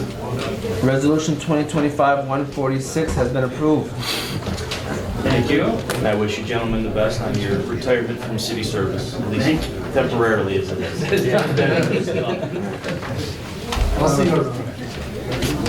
Next one is Resolution 2025-147, approving construction bid award, Campo Cut Alleyway Activation Project. Motion. Second. Isabel? Is Isabel here? Maybe out there talking with everybody. Looks like this is gonna be the battle between Connect and Halifax. This is Campo.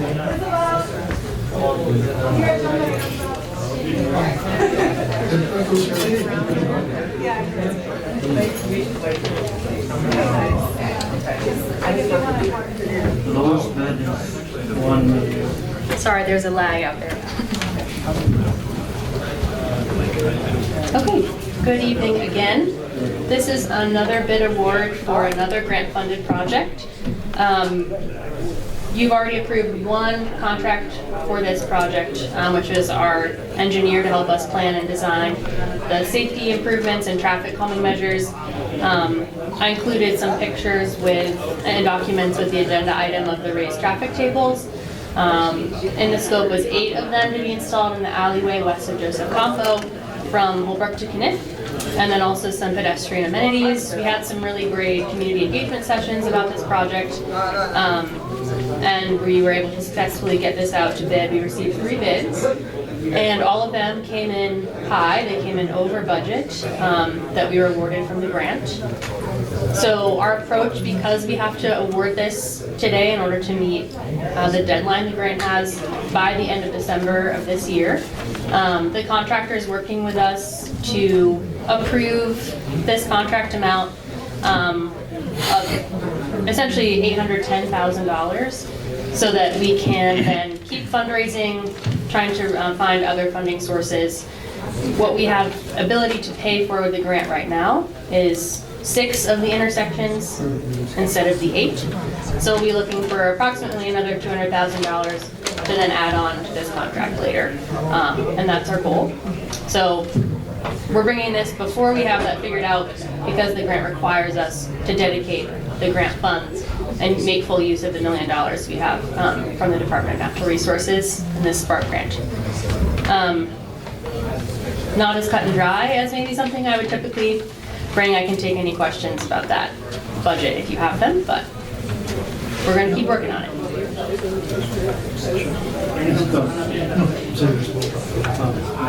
No question? All right, Councilman Hassan. Yes. Councilman Samiri. Yes. Councilman Mahmoud. Yes. Councilman Sadman. Yes. Councilman Musa. Yes. Councilman Fa'i. Yes. Resolution 2025-147 has been approved. Thank you.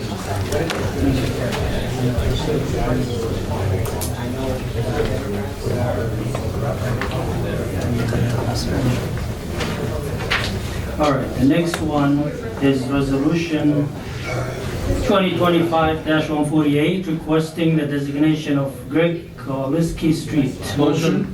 Second. Alrighty, so Mr. Chair. Councilman Hassan, go ahead. Okay, so long time ago, I was honorary assigning the street name, Dr. Abdul Karim Al Ghazali, who did assign from Kenny to all the way across the GM area.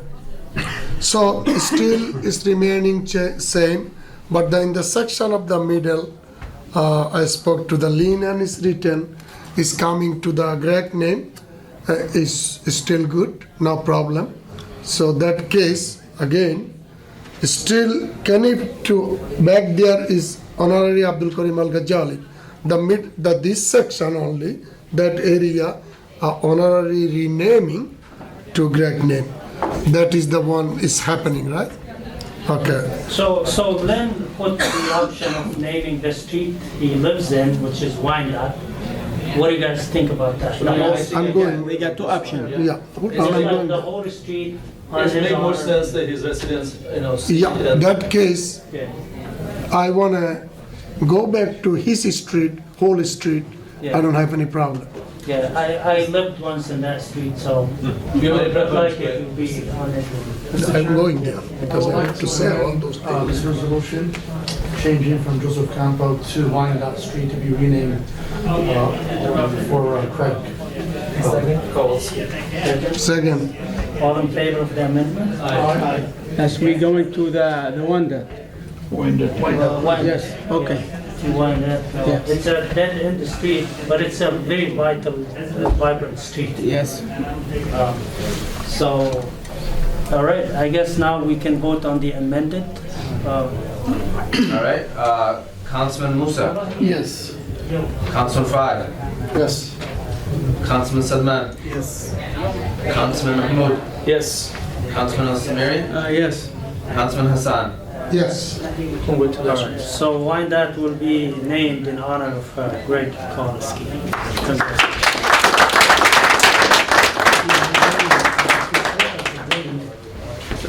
All right, the next one is one of the added resolutions. That would be FG, discussion on employee vacation. Practice. Mr. Chair, I offer.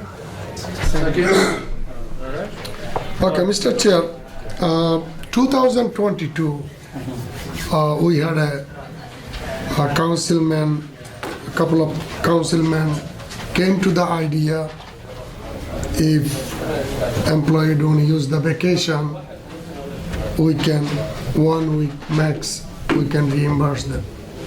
Before that, it was the practice and it was the handbook law, if you use it or lose it. After 4 years observation, even though those council members or including other council members, we are seeing there was misused for that and save the 1 week practicing looks like us. So that case, my idea, we have more than enough employee in the city hall. I want to go back to that system,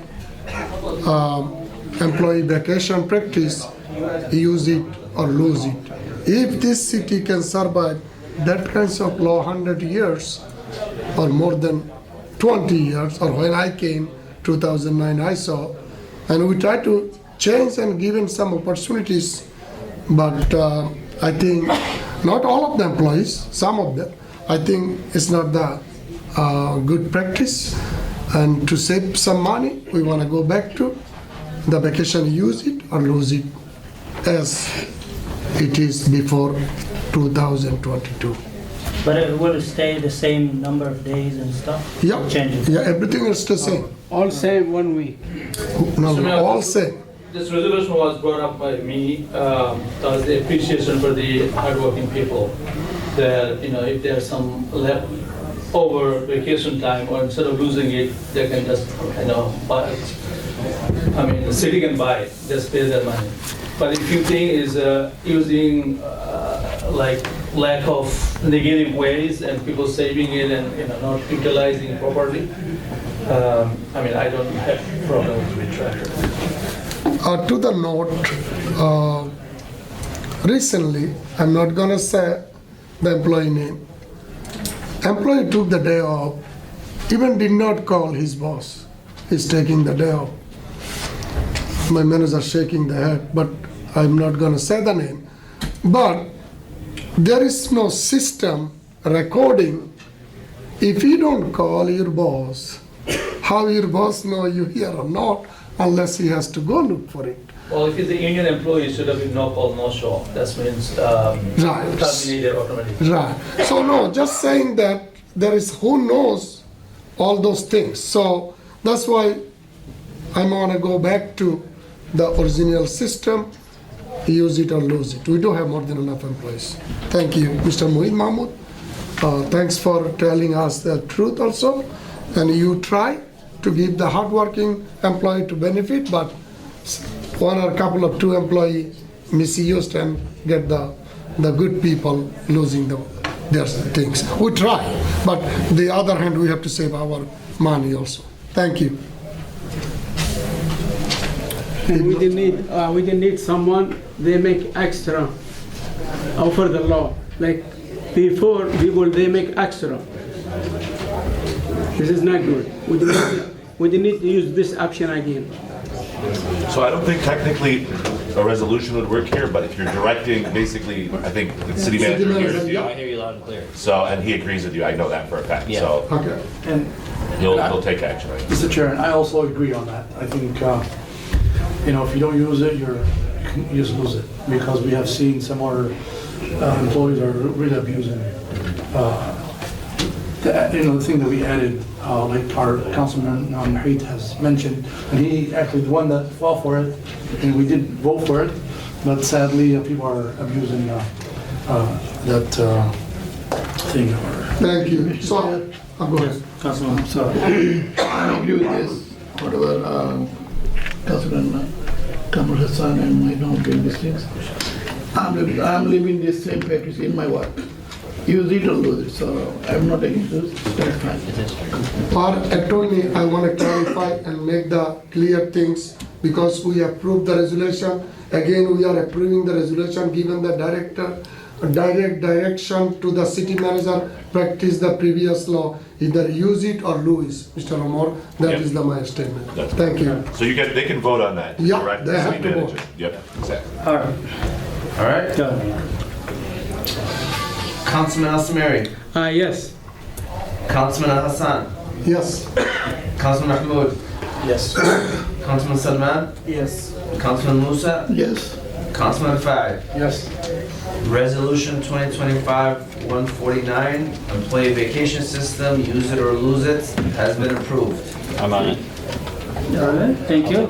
Next one is resolution Discussion.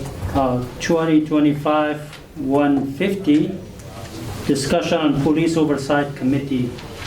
Mr. Chair, I'd like to offer. Second. Mr. Chair, from the long time, President request lots of NAACP and also the Bill Myers, like a great leader, requesting us to have a police commission. What is the number one city in the United States? Couple of years ago, it was number one in the Ann Arbor, has also same system practicing, and it is very good system. I believe there's minimize the gap between the residents and the police department. So why I bring to the discussion again, to know the people, to know more, and also we need to select somebody like a president to communicate with the community, communicate with the attorney, communicate with the NGO lawyers to help us make the format ready. So that is my intention. Did we choose a subcommittee last time? We have a Yeah, we did. subcommittee, yes, and so I put together some rules, but as Councilman Hassan said, he's nominating himself, I guess, to be the president of the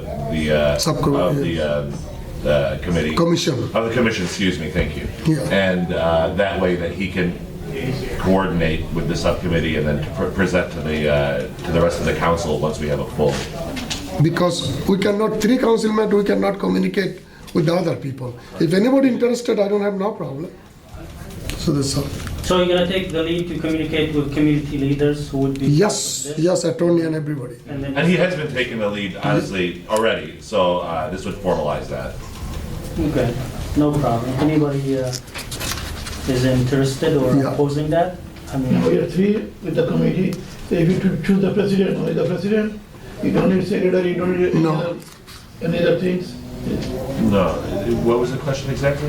So if you choose the position of the president. We're gonna have president, vice president. There should It's be- coming. Yes. Yeah, That's we're okay. gonna do Those it. are And your then there's gonna be options, secretary and Yeah, there are yeah, only three of them, so. we are only three of them. Okay. right. So those three will be the top three. Okay.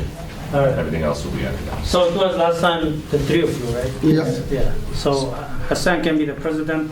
It What do you doesn't- think? Is that what you want? I don't think that one, I don't have no problem. I guess To make It it seems like We'll make him at a time. it's competing with you. Somebody, if you want, I'll get it. So then we're voting on to make him president of the commission. Commission. And to direct him to communicate and set up With the attorney and other with the committees. subcommittee. It's a discussion only. Yeah, I mean, No, we have to make it. Yeah, you have to do a motion, that's what he was trying to do. We have to make this. I Somebody thought you with the said vice you started with president. a motion, or no? Yeah. Or was it a discussion? I like to make a motion. Okay. Second. Second, Sumari. And that, what I said was the motion he's making. The previous motion was discussion. Now, if you want to bring it back as a, That's what he's doing now, that's what he just said, yeah. So, if more correctly to do, I like to suspend the law, to make this discussion to, as a motion, to make the president and for the police oversight committee today. President, vice president, secretary. Yeah. second. We vote on this right here? Okay. Councilman Mahmoud? yes. Councilman Samiri? Yes.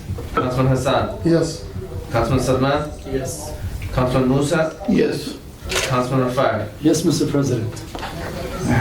Alright. Resolution 2025-150 is approved. And then now, as Mayor-elect mentioned before, we want to unsuspend the rules if we could do that. Motion to unsuspend. I'll second. All right. So we'll move to the next one, right?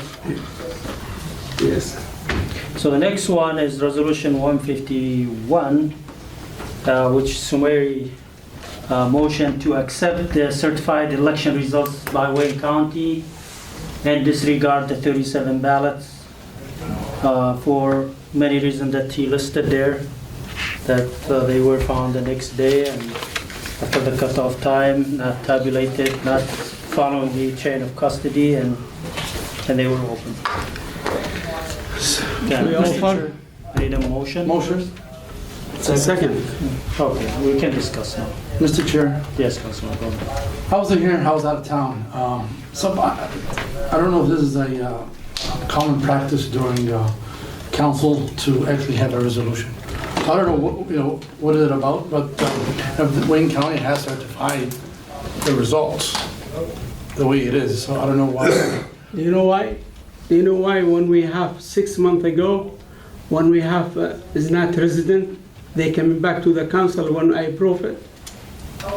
No, I'm saying. Still same. Why? Hold on. We saying it's still same. Why council has to approve It's something still if same. Wayne County already certified Okay. that Adam is the mayor and these guys are city council? I'm just curious. I'm trying to learn and find out why we have to have it in city council. I if it's already. think somebody thinks because it's still now in the court and the council. Yeah, we want to cut out You know, like when we it's have suing each before. other. It's not justice. All the residents when we come, we fight in. All blah blah blah. We coming back, push to the council. The council they approve it. Now we want to come back again, same thing. Mr. Mayor, I think We it's have very- to move it, make the resolve when we came from Wayne County, and all this stuff is open, it's come late after 2 days, get out. Councilman Somedi, you're not bigger than Wayne County, okay? If Wayne County, we accept what we get from Wayne County. If We they accept what we come gave from Wayne you County. these results, Ms. Adam Al-Harbi is a mayor, why we have to get involved? Mr. Chair, may I? Wayne County is bigger than we are.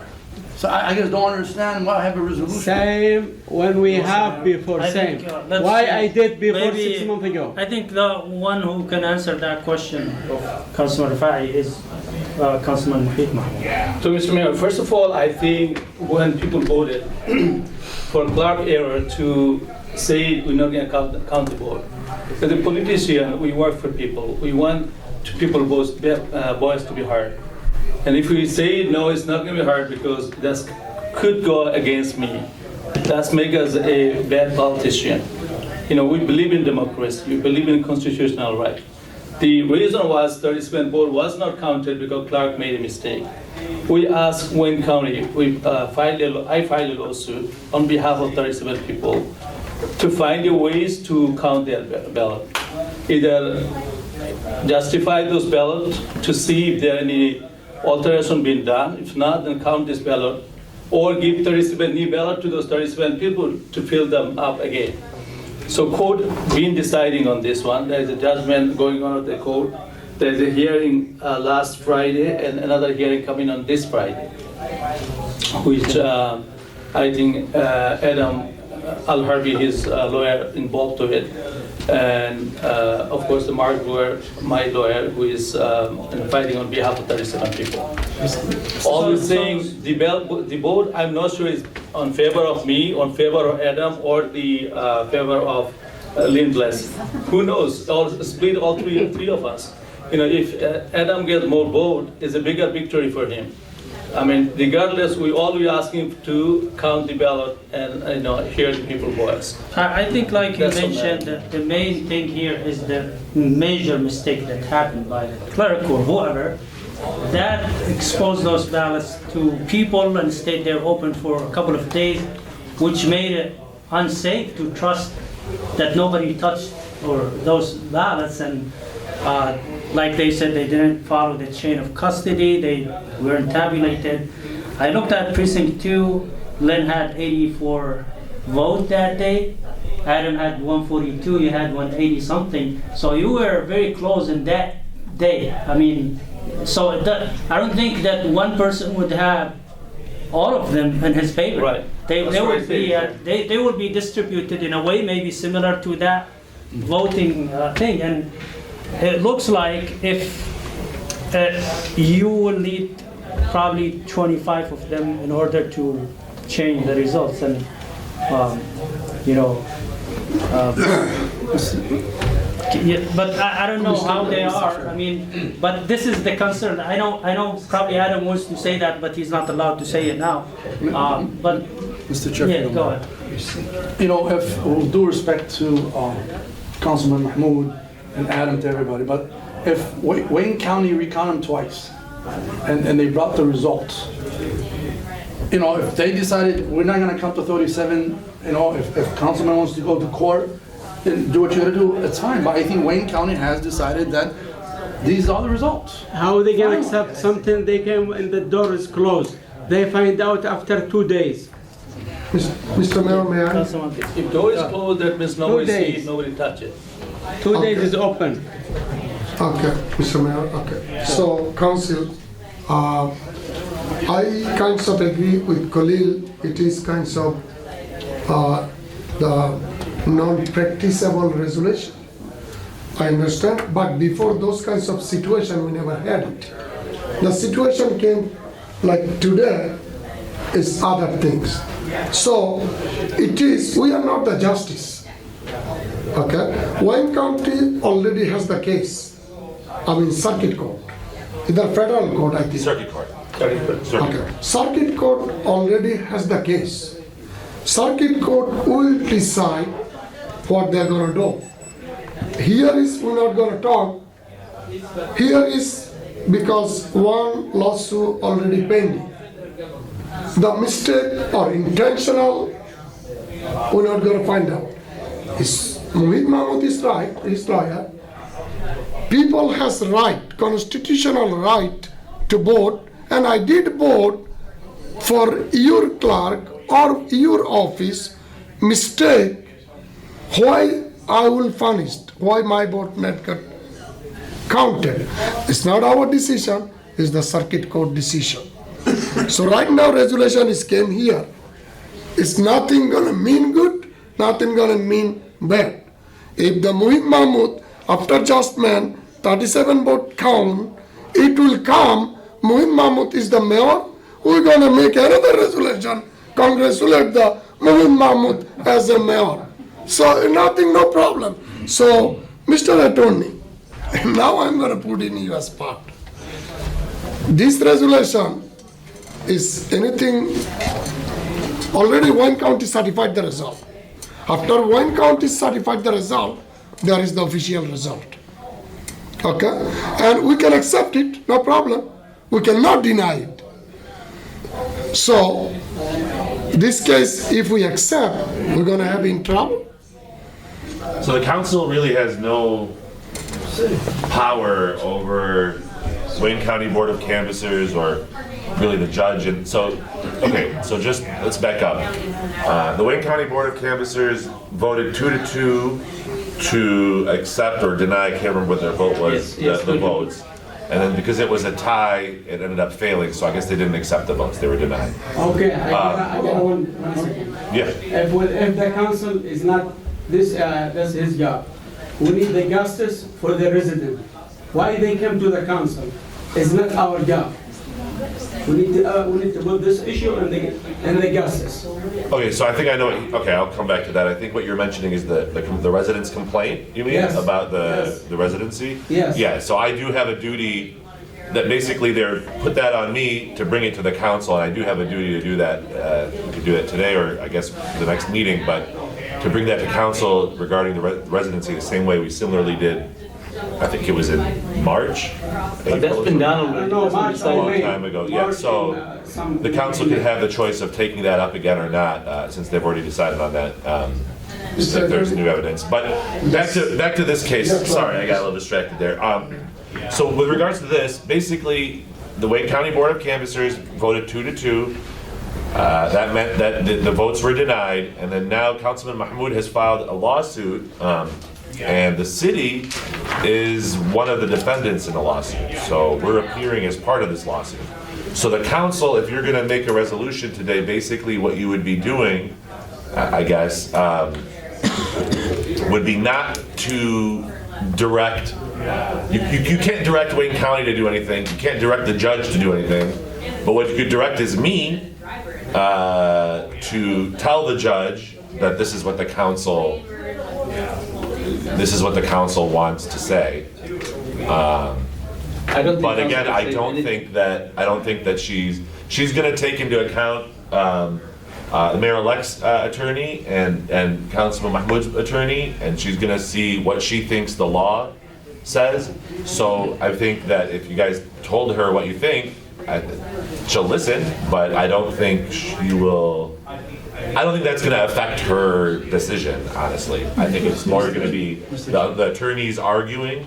And I mean, the facts are the facts. I don't want to get into it because we're being sued too much, but the facts are the facts that the 37 votes were disallowed for certain reasons that were all stated on the record by numerous people. So that the judge is going to know, and the judge is going to understand that why the Wayne County Board of Canvassers did not count those 37 votes. And then she's going to decide whether or not the law says that she should stick with Wayne County's decision, or that Councilman Mahmoud's attorney's interpretation of the law is correct. And I don't really know how, to be honest. I don't know how she's going to rule. She hasn't really made an indication one way or the other how. And right now it's just the attorneys have both submitted paperwork to argue their side of the law. So we'll see on Friday what the judge will rule as to what the law says, and what her interpretation of the law is based on what their attorneys are providing her. That's what we're getting at. That also, remember, can be, if either of the candidates are not happy with that result, they can definitely then appeal that to the higher courts, because this is certainly a matter of importance that I'm sure higher courts would want to. Mr. Chair, again, I think Wayne County know what the hell they're doing. Okay? So twice they recounted, they came with the official results that we have here today.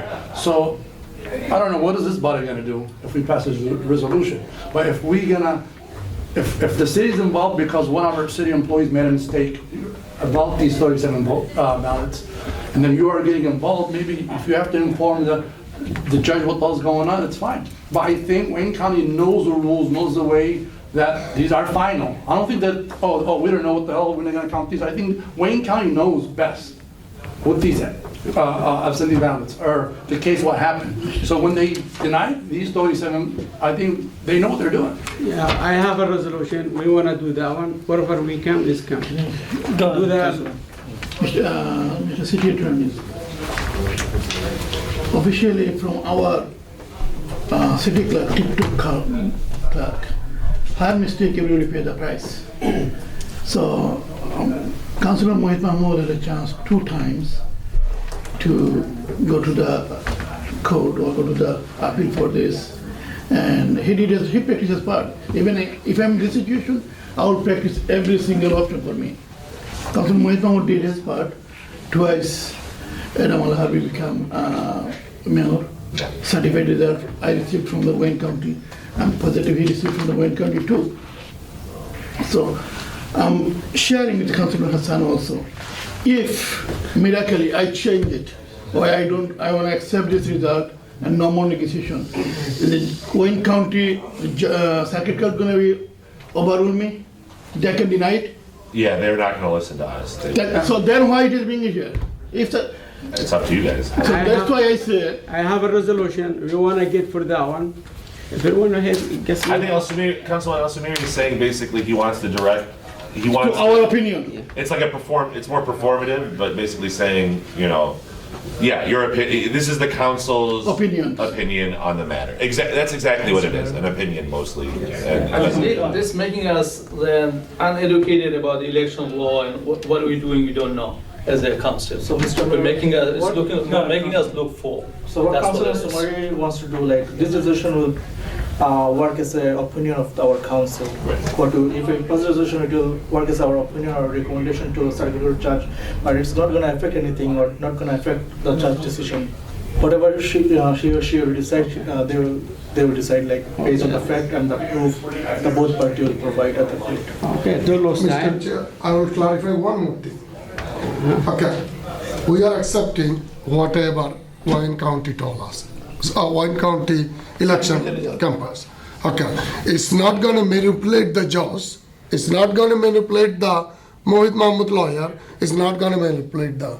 So Sumar is saying, if again I say, if I say yes, is nothing happening. If I say no, is nothing happening. If it is just give the decision, if Mohit get elected, I will bring the Mohit resolution to approve it. So that's all right now. So let's see Yeah, I that. think so probably just Councilor Sumari wants to state his opinion along with the city council and just make the, So whoever agrees with Councilor Sumari, vote yes, and it's up to you guys. yeah. So I think we have a resolution on the table and we can vote on it. All right. Councilman Mahmoud. No. Councilman Hassan. Yes. Councilman Al-Samari. Yes. Councilman Sadman. Yes. Councilman Musa. I received my certificate, so I say yes. Councilman Farid. I'll abstain because somebody wants to be heard. The judge didn't listen to him. The guy's already a mayor, they already elected him, officially twice. Resolution 2025-151 is approved. Thank you. Next one, Resolution 152, Yemen Cafe regarding the mural. Councilman Rafai added that one. Motion? Second. So you want to tell us what the story about this one? Well, I think the attorney, but if you guys recall that the owners of Yemen Cafe with their attorney came here about their lot. And we went back and forth. We postponed it once, and then we brought it back. We listened to what their recommendation, and then every council member here gave a recommendation how it needs to be done. And then we actually directed our city attorney to sit down before anything else, to sit down with our city attorney, with their Yemen Cafe's owner's attorney, to sit down and make a contract so we can guarantee that the owners will actually paint the entire mural and not somebody else. So if our city attorney can explain, because some of my colleagues here, I think that it's something new. Basically, yeah, that's what happened, and then we've gone back and forth, me and the attorney for Yemen Cafe, and came up with a draft agreement. However, that was shared with I mentioned this before, Bill Meyer and Mr. Former State Rep. Abayash, who both have objections to it, significant objections, I guess. And Bill has actually tracked down, I think, the artist, Dosick, yeah, and has found out that he's not willing to do it, contrary to what we had thought before.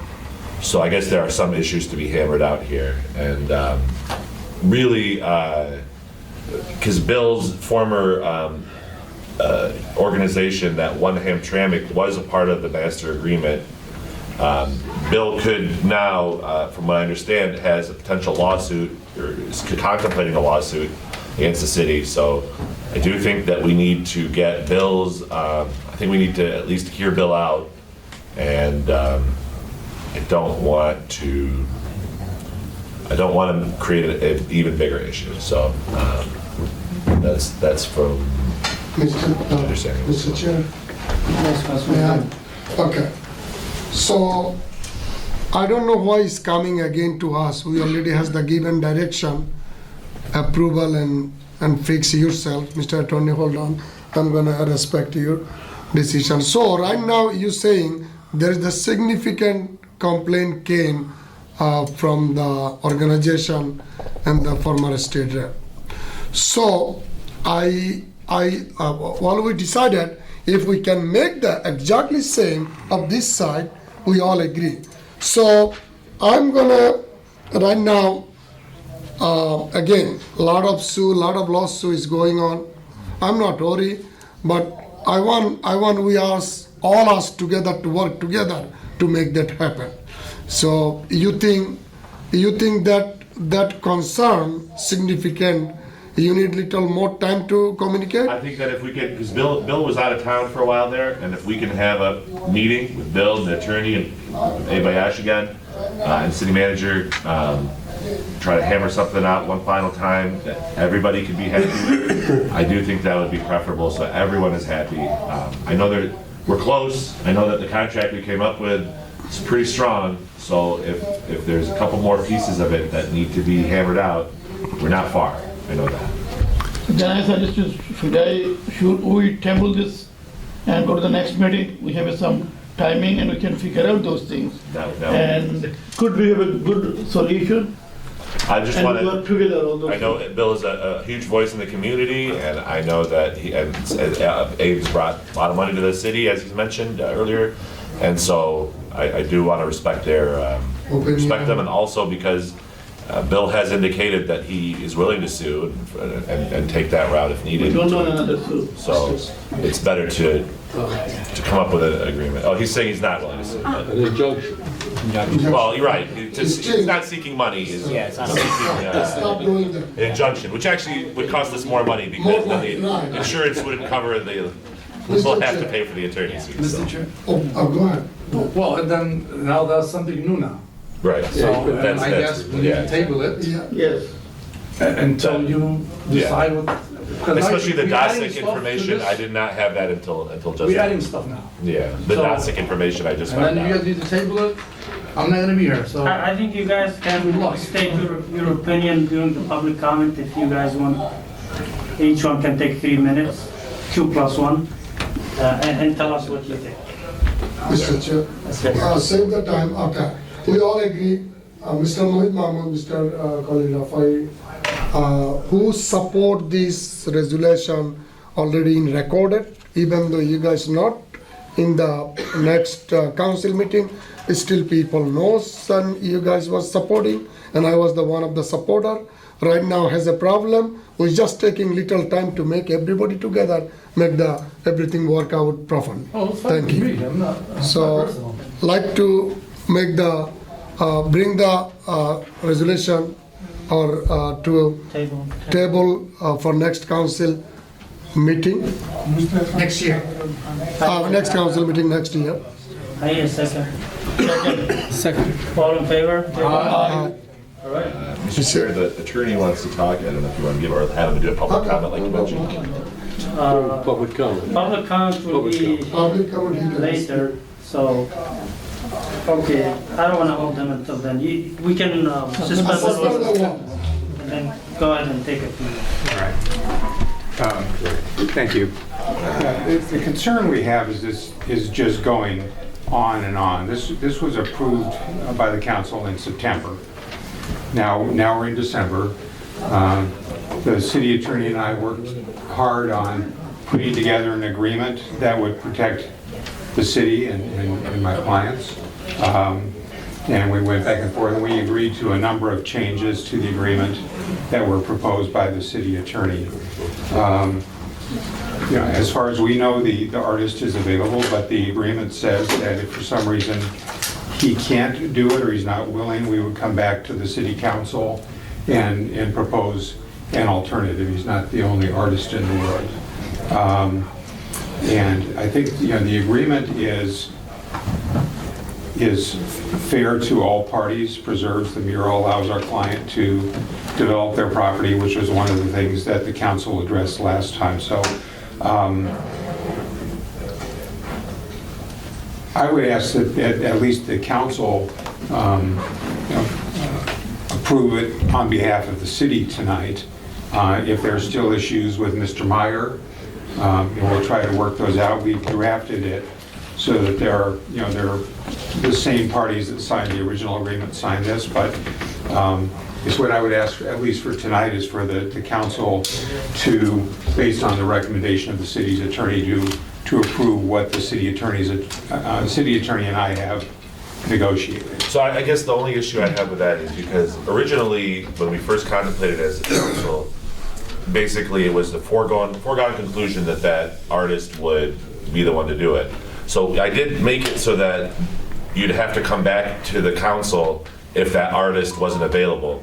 So there's no point in agreeing to it and then in the next meeting coming back to the council since he's not available.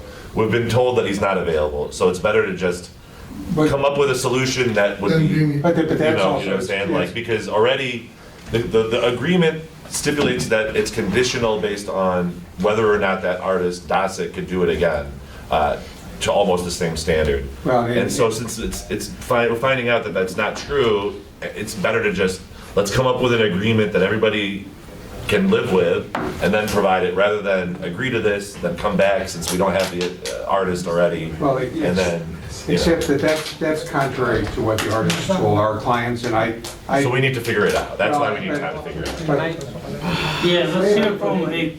I don't know, other dollars for the city. They stabilize so much. I'll be quick, council and mayor. Here are the facts. It's a game of telephone. We have an assessment of what Dosick told us. They have their perspective. So I think the surest way is to have something in writing from Dosick to know definitively of where things will be. We don't have that tonight, and I think any motion that beyond the one you guys just voted on would be irresponsible. The other thing I'll say is the agreement that we discussed is still in draft form. It's not finalized. No one has signed it, neither Bill nor myself or the city. That is still in draft form. So you're being asked by the attorney of Yemen Cafe to sign something or agree to something that's still in draft form. And I would just say that's irresponsible governance. I always say government moves like honey, but it's not as sweet, it's slow. So I understand that they're frustrated, but the reality is, and I say even from my own religious tradition, rushing into things is never the wisest thing to do. So I would highly encourage folks to allow us to continue to hash this out. We have every intention of finding a resolution that preserves the mural, that allows economic development to happen in the city, and continues to make Hamtramck somewhere where there's more positive news than there is negative news. So that would be my ask of you all. But the fact is, the draft agreement is still in draft form, and we have not finalized that. So any suggestion that it's done is simply not true. And if there's a game of, well, what did Dosick say? He told us one thing, he told folks the other thing. I would say allow us to hear from him directly. And I don't think we're going to get a response from him before the end of tonight's meeting. Mr. Chair? Yes. I guess if we make a statue of the mayor, I think everybody will agree on it. We're not going to go back and forth, instead of the mayor itself. If the $100 million gets sent. Oh, without the $100 million, I bet you everybody will agree. So I think there was no need to discuss this tonight since we were not prepared, and the previous resolution was approved actually, and then we gave time for discussion and reconsideration, and there was no need to bring it back tonight before we finalize things. So just table it till the next meeting. In the meantime, we'll be. It's been tabled or something else. All right, then it's been tabled. All right, so why are they back to the next date already broke? Why? I don't know. Why did you tell him to bring it tonight? I haven't told him that. I don't know. It wasn't in the agenda. It wasn't in the agenda, and he brought it. He working from his side. They bring it from his side. Everything. Why they back it? Well, Mr. Samari, I didn't bring it myself. They bring it from his side. The attorney brought it. They bring it He asked from me his to bring side. it up. For what? You take things personal because your business is now. you bring it yourself. It's business. Okay, can we calm down? Yeah. Until now, you haven't approved. You just discuss with them and talk to them about No, it. this is not right. Something is broke. Why you back for the word? All your guys. What's going Mr. on? Chair, It's approved. City Attorney, can you clarify that you told me to add this to the agenda? We talked about it, Thank you. and he asked me if he should add it to the agenda. Yeah, and you asked me earlier, I told you it's not on the agenda because I didn't know. I didn't know somebody's gonna bring it up. So I don't know. That's because the lawyer they called me. They said he wanna close the file. So, okay, so I'm gonna go back again. We did have an agreement, and we negotiated it. But part of that agreement is that Dasic, the artist, the original artist, needs to be the one that does the art, the mural. And it says that if Dasic is unable to do it, that's what the contract he's talking about that we should sign today. It says that if Dasic is unable to do it, we need to come back to council with a new idea. Okay. Right now, I found out today that Dasic is unable to do it. So yes, But that's not. Councilman Khalil asked me about it, and I said, yeah, we have an agreement. But now we found out that it's not even finalized. I know we're breaking decorum, so I apologize for Yeah, I think we need to leaning into it. And what standing do you have to say that? I'll say this. We don't have anything in writing from Dasic that proves any claim one way or the other. So I think to make a claim that Dasic has agreed, if he has agreed, then my understanding is a responsible action would be that the attorney would get that in writing, that Dasic has agreed to do the mural. But the reality is that it's not presented, it's not in the agreement, and there's no evidence except for, quote, conversations that have been had, unquote, with Dasic. So it is a claim of he said, she said. It's a game of telephone. We have an interpretation of what Dasic communicated with us. They have an interpretation of what Dasic said to them. The reality is none of it is in writing. It's all hearsay. So until we know definitively what his position is, I think we should wait for that before any final decision is made, because that is the condition in the draft form of the agreement that was negotiated. So I just want to highlight that fact, that there is nothing in writing, that Dasic has committed to doing this mural, where he's willing to do it, and the conditions on how he's willing to do it. None of that is in writing, and we are simply saying that unless that is done, it would be irrelevant at this point to agree to something that is conditional on what he says, and we don't know what he has said yet in writing. And Mr. Chair, and then, Mr. Ayash, I recommend you and Mr. Bill, with their city attorney and our city attorney, get along, make a day, sit down, and let's finish this. That's exactly what I think. Instead of going back and forth. I agree that we need to, I'm not sure what Mr. Ayash's role is. He's not a party to the agreement. Can I speak? Yeah, go ahead. Okay. He was in the initial meeting. Okay, I'm sorry to try to interject some truth here, but Ayash is relevant to this issue. This was a one Hamtramck project, not my project. It's one Hamtramck, and we work with several other groups. My name is on the signed agreement originally, on this agreement, the final agreement on this project, as an individual. Also as one Hamtramck. So I, as an individual, had to be approached about this contract, and no one told me about that they're going to do this whole thing. So I have a right to be part of this decision-making. This plan that they made, we are trying to find a solution, and we will find a solution. But there's not only the Dasic thing that's involved here. There's many other elements of this agreement that were discussed and have been worked on. And the document was presented to me and Ayash, who is in charge of the movement now. He's in charge of the project about the mural.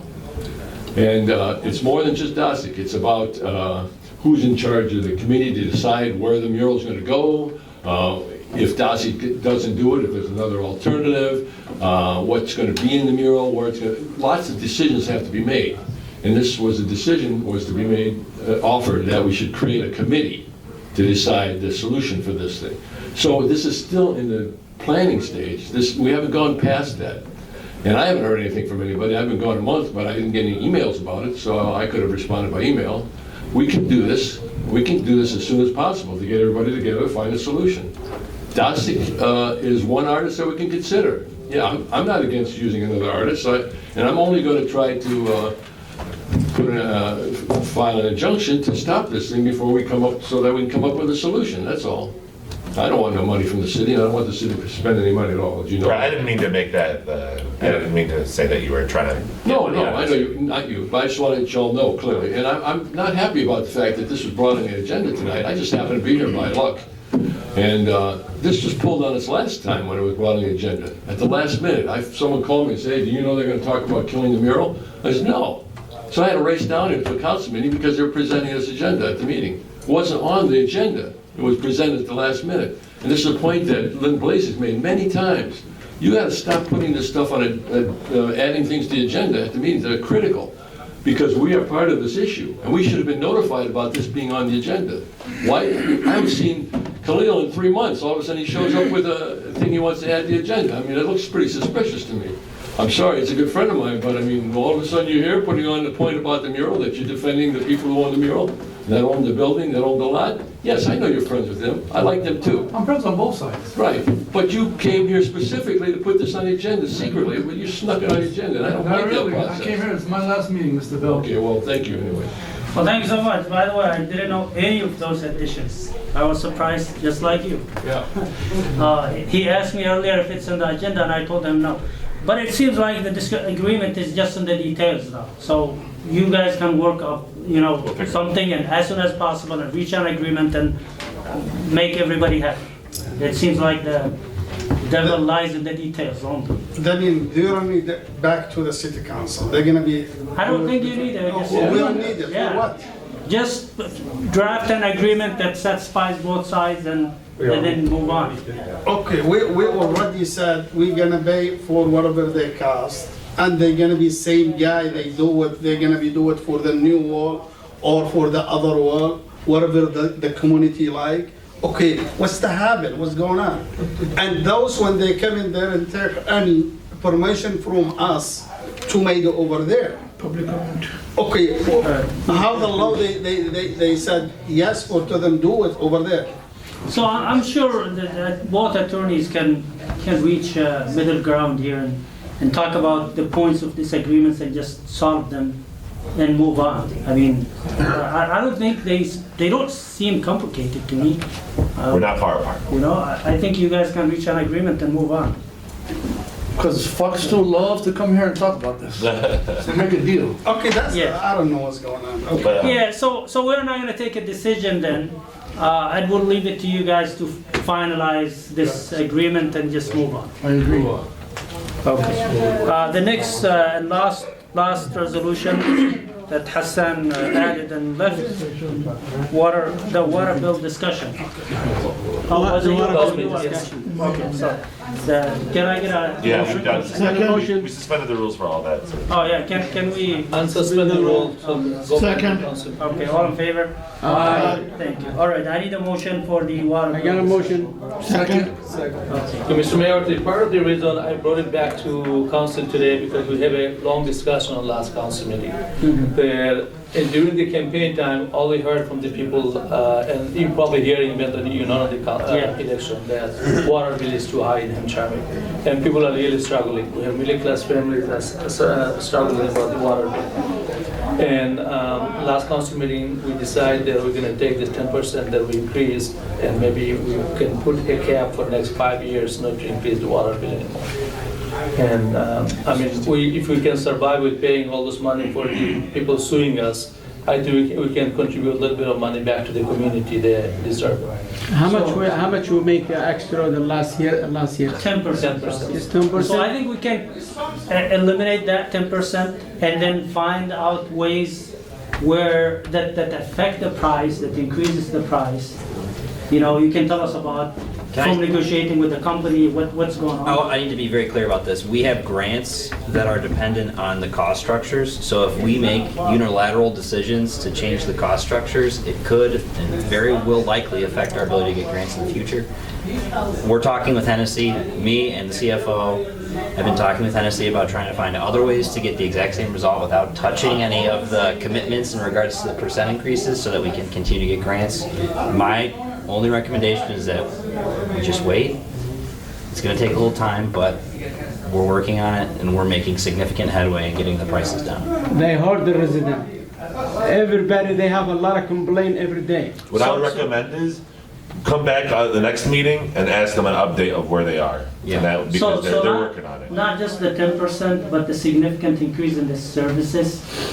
Why is it more than any other city? I know we have an aging infrastructure, but I mean, I'm sure it seems like from the numbers that we see, the statistics that we have, good numbers, good increase in the water revenue. So another thing too to consider, sorry to cut you off, Mr. Mayor, but we are going to be doing renegotiations in March.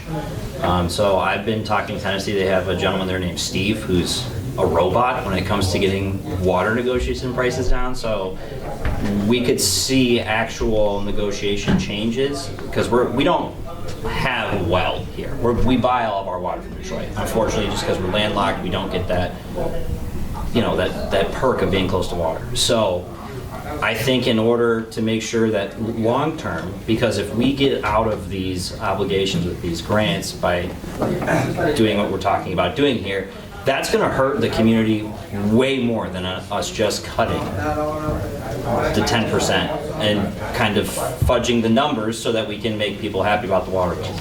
I understand that everybody's upset about it. I completely empathize with them, but there's another way that we can do it. And again, I'm just recommending, just give me some time. I'm working my magic with people to make this happen. But I think that this is the wrong answer to come to the right solution, is all I'm going to say. Mr. Chair, I know when former city manager Max brought that to us, remembering council, he never mentioned that, oh, we have to increase 10% because of grants. It just, we want increase so we could update our. Yes, we can That's do it. some maintenance work. Right. So why now, because that 10% is connected now to these grants?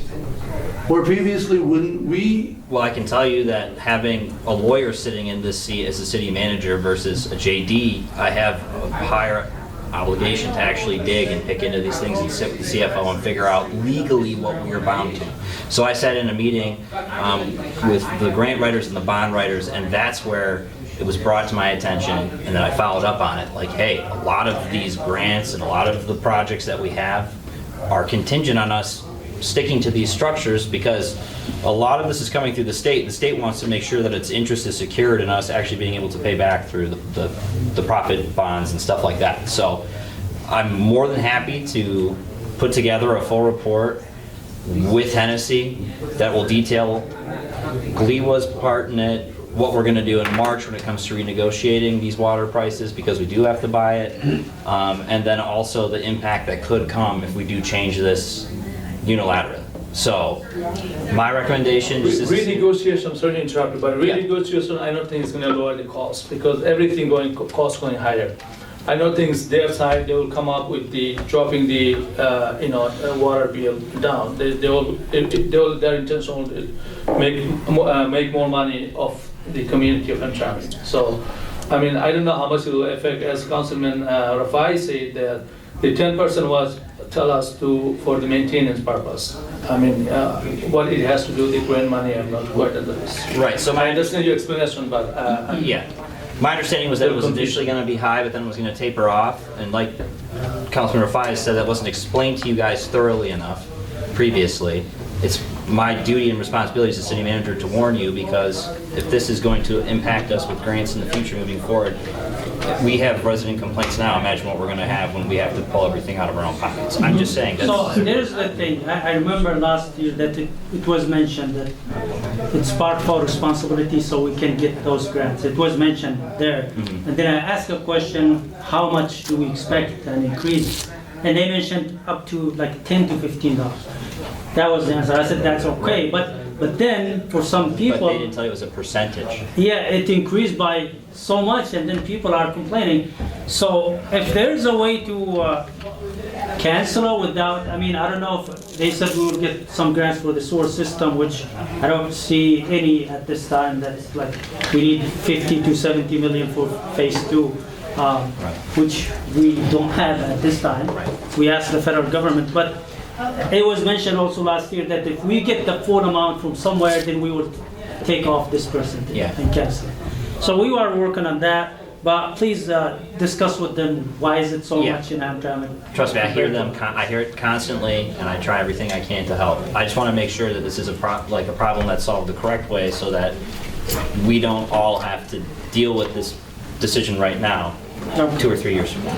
All right, so based on this, we're not going to take any decision. We will direct you to continue the negotiation with them. All right, thank you. With that, Mr. Chair. Yes. We have a table. There was a resolution. I mean, it's for discussion. It was a discussion, yeah. We are not going to vote, yes.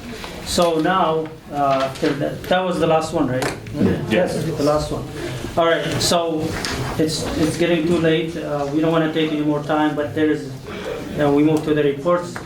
I don't have any report. I mean, I just want to thank you all again for coming and joining us for this interaction. Sometimes we, violate the rules, but we would like to hear from the people. It's good to interact with the citizens and our residents so we can get feedback from them. Like I said, this will be my last meeting for the year and for the term. And I enjoyed serving residents of Hamtramck. I learned so much throughout the past 4 years. I would like to thank everyone who supported me. And I want to thank everyone who criticized me, constructive criticism, because that will tell me what am I doing wrong and enable me to fix it. So again, I emphasize on the community's unity. We have to work together despite of our disagreement. Some of my strongest supporters, like Bill Meyer here, we don't agree on everything, I know that, but we work together. Our ultimate common goal is to serve our community and to do what's best for our community. I have always interacted positively with anyone who reach out to me, whether I agree or disagree with them. We respect the difference in political views. We will continue to work together. Like Ayash just mentioned, we have significant disagreement in our political views, but we both care about the community and we work together to prioritize the interests of our community. Tomorrow I'm going to DC to finalize my next step in my, the next chapter of my journey. And we will continue to put the interest of our community as a priority. We will continue to serve from anywhere we land and from, anytime. So I want to thank you all again, and I will continue to be in touch with all of you, and I wish you all the best. I will be there to support the new elected officials. We will continue to support each other and work with each other. I want to thank the whole team that worked with me over the past 4 years. It was fun. We had our disagreements, but we never took it personal. I think we were, like Bill Meyer said, we were the most peaceful city council. We never had a fight. We never punched each other here, like it happened in the past. So that's a positive thing that we should be proud of. Again, I will be in touch with the community, and you will see me visiting you regularly. Thank you so much, everyone, and good luck to everyone.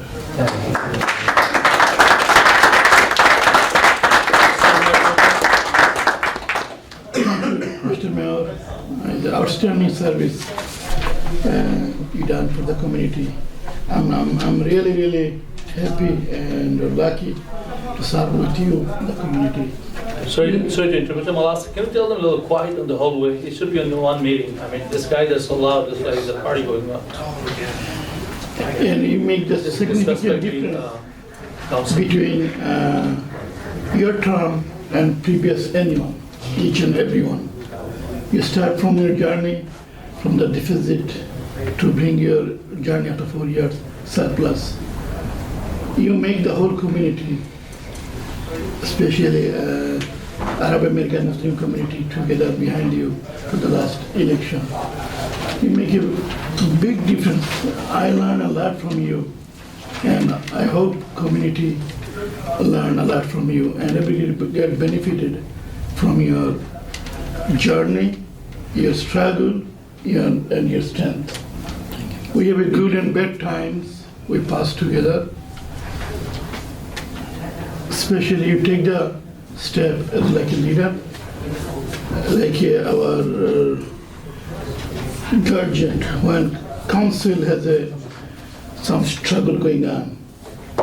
I'm really pray for you. My bad times or any other bad moment, you take a stand like a real leader. Thank you. I miss you along. I'm really excited, Mr. Mayor. Thank you. Thank you so much. I appreciate it. Thank you.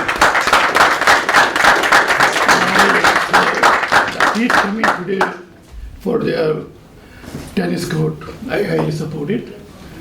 We working everything, each moment and everything to make the better living for the kids, students. Thank you, Greg, to serve out the community a long time. You are really dedicated. I know you from 2014 to now. Still you have the same energy and same dedication to serve the community and serve everybody together. We decided right decision to rename a street for your name. You deserve it. It's not him. It's the museum guy. But he deserves one too. Yeah. Yes. I'm sorry. I thought so. Museum guy. He deserves it. And in future, the people who serve the community, who dedicatedly make the big difference, significant difference, we should honor them also. And please, I'm not against anything or anyone else also, but when you make the decision to rename the street or anything else there, think about efficiently. If you put the whole Connaught Street one name, in future you can put 7 people with the owner. Believe me, we decided and we honor the people. So when we decided to do somebody efficiently and smartly, we decided as much honor him, leave some space, maybe we can honor somebody else in future. Thank you, everybody's coming in, and last resolution I voted for Owen County result because I received the result also myself. I wish good luck for Adam Al-Harbi, and I have tons of respect. Destination of our democracy, I cannot say against circuit court. They are the main place to make the decision, whatever going on in the community and the election. We are very unfortunate. We are paying for somebody's price. Somebody made a mistake, and whole community and us, we pay the price. I'm really, really grateful and honored to work with my friend, college friend, and here the community friend. I have so much difference thought with Mohit Mahmood, but I'm really, really humbled to work with him. Thank you, Mohit, for your all good work and hard working. And I really, really miss your family. They unconditional love you, especially Mrs. Mohit. Make you, give you the enough strength, enough time, and enough support to make you today's Mohit. Without your wife's support, we are everybody living our family. Without my better half, I cannot be the councilman Musa today's day. I saw your wife, how much she struggled, how much she fight for you and support you. I wish you good luck for everything. In future, maybe we can see you at the higher level. Good luck for everything. Thank you, my friend.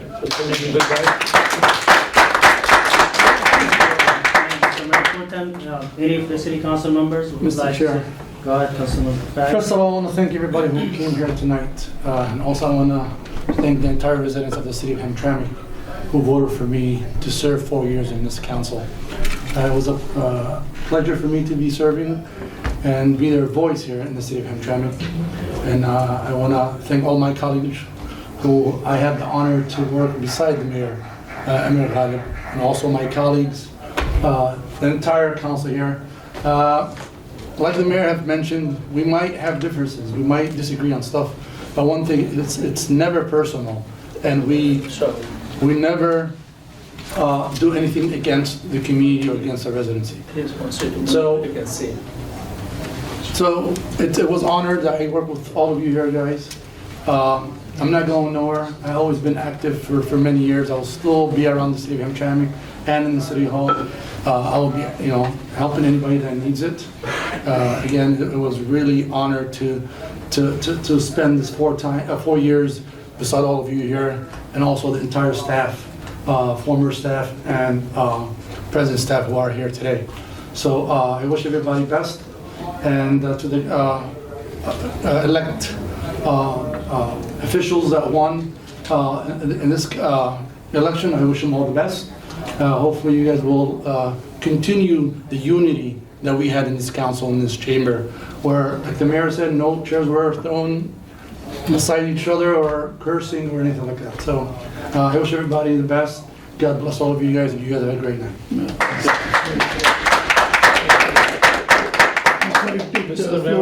I'm sorry to take the floor again. I'm so sorry. I was excited when I talk about Mayor. I can't really emotional. I forget about my Khalid Rafai. We can't forget this journey from Meccano Island to here. And every time we are really, really good. And he's a really, really good and big-hearted man. If I have a mistake, he tells face to face, Councilman Musa, this is your mistake. Khalid Rafai, I miss you, and thanks for your friendship. No problem. Even though you made me drive all the time when we go on trips. Good evening, everyone. Thank you, audience. Thank you, city officials. Thank you, attorney. Of course, the city clerk is not here, but we have city administrator who is keeping up our council meeting for last few. I appreciate everyone, and mostly, of course, I appreciate to the community give me the opportunity to serve for you. I'm not going anywhere. I'm still going to be available to the community. Also, I just want to make sure the lawsuit filed against not the candidate. This lawsuit filed against the voter rights. So don't take it personally. I mean, what I hear from the council, certain councilmen, or my opponent, seems to look like this case is against them, but it's not against them. It's against the voter rights. You know, as a politician, as a politics, involved in the politics, we want to be voter right. Everybody's voice has to be heard, and this is what we need to fight for. Thank you again for the community, I repeat, and thank you, city officials, city administrative, police chief, everyone that work with us, and thank you giving me the opportunity to serve you. I wish you happy holidays to all of you, and happy New Year. Have a great night. Thank you.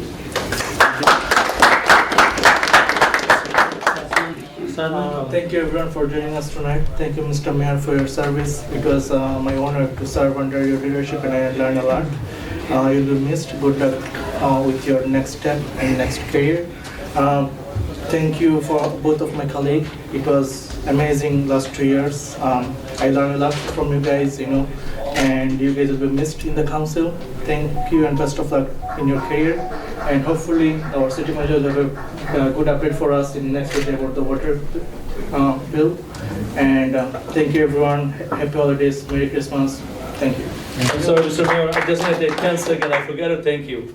We work together as a great team, and your leadership was great, amazing. We learned it from each other, and your leadership, as I say, you keep the room calm. You always work with us, and we always work with you. Never has a strongly disagreement on anything. We respect each other, and I wish you best of luck. Even though in the political views we have two different views, but I wish you wherever you go. I know Republican had a great leader on their team now, and I hope community will get a lot more from you in the near future as well. Thank you. Thank you so much. Khalid, thank you to working with you, brother. You're a great man. Sumari, we will miss you. Mr. Abu Musa, you always around the community, so we're not going anywhere far. But I appreciate your all help and support always. Thank you. Thank you. Councilman Sumari? Yes. Thank you for everyone come this meeting today. And what are you gonna say for Mr. Mayor Amir Ghalib? 4 years, they did a lot for Hamtramck. They changed a lot to make Hamtramck is better. A lot of ways in all state in America and all of the other country. They make Hamtramck beautiful. They change a lot. Thank you. We're gonna missing a lot because it's not gonna see somebody smart or strong like Amir Ghalib. Thank you, I appreciate it. Thank you for everyone. And happy holiday. Merry Christmas. Thank you, I appreciate that. And like we said, we always worked as a great team. And Councilman Mahmoud, we share a lot more than what we disagree about. Even when I decided to support President Trump, I told him face to face that I don't agree with you on everything. And when I wrote my endorsement, the first sentence was, although we do not agree on everything, but I support the president. So he knows that we do not agree on everything. So I don't take the political views as Republican or Democrats. I look at the interest of the community first, and I follow. So I get along with everybody, despite of their political views. I want to thank you all again. And this is the end of our reports. And we go back to the second round of public comments. And now we have a closed session. Councilman Hassan asked for closer, right? He left, so I don't know. We don't need it. Lynn Blazy? We have somebody, we do need a closed session. Okay. Yeah, somebody's here. Yeah. Hello again, Mayor and Council. First of all, I'd like to thank you for, I didn't have time at the beginning of the meeting to voice my support, but thank you for adding Nick to the Arts and Culture Commission. He is a really great human, and I'm excited to work with him, and then also for reappointing Maria. I'd also like to thank you for your support of all the agenda items that were on the agenda. And now we're going to talk about the ones that weren't. I think it, again, is irresponsible government to borrow some language from Abayash. There was a discussion and decision made about vacations. No data was brought up to back up the claims that Councilman Hassan made, that people were misusing vacation time or misusing the system. You made a vote based on speculation that was not transparent or made available to the public ahead of time. That's irresponsible. I think it's also irresponsible that the Police Oversight Commission, you voted for a president of it without all commission members present. Usually commissions have the authority to appoint their own leadership. Again, that's not generally how commissions work. I think any commission existing would be really upset if mayor and council inserted their opinion on who should lead their commission. It's also, I don't have complete notes on that one. And then finally with the mural, again, the Open Meetings Act. That was a stacked discussion. There were lawyers present when other people involved, key stakeholders and decision makers in that agenda or in that process were not informed ahead of time. It's not okay to have these discussions and make decisions without letting the public know and without letting stakeholders know ahead of time. On a more positive note, I will transition to thanking Mayor Amir Ghalib for your service. It has been a lot more peaceful around here, and you have had a steady hand in leadership. I thank Khalil Rafai for your service. And when you look into agenda items, you really look into the details and make sure that you're making sound decisions and you're not afraid to go against your peers, and that's something that I look for in leadership. And Muhith, I also thank you for your service and for your commitment to the community through the debates of your residency. And everyone else, I just want to wish everyone a happy holidays, and we'll see you next year. Thank you. Bill Meyer. So the Police Commission, that was going on this time, that was one of the initiatives of the One Hamtramck organization years ago, along with many other issues that we raised. And it was at a time when it was much more critical in the city with relationships between the police department and the public. It's improved tremendously over the years. I still have nothing against having a police commission, police oversight commission, just so that we can work together with the police and make sure that everybody's working together. But I agree with Lynn that the commission should determine who the leadership is in the commission. So I have 4 ideas for next council, 4 things that they hope they address. One is to make clearer laws defining residency for qualification for candidates. It has to be defined more clearly so we don't have these arguments. Also, we have to tighten up the handling of absentee ballots. It's got to be made so that no one can cheat and no one can be charged of cheating, so we don't have to worry about it at all. Just so clear laws. We've got to find a way to do that. Also, I would be willing to help fix the audio system in this room because nobody behind me can hear anybody talking. Quite often. And also, I think we should set up online payments for this city. What are we living in the 20th century or something here? This is, we have online payments now in almost every city, and it would save a lot of residents the problem of trying to find time to get down here during working hours to pay their bills. taxes and things. So I want to thank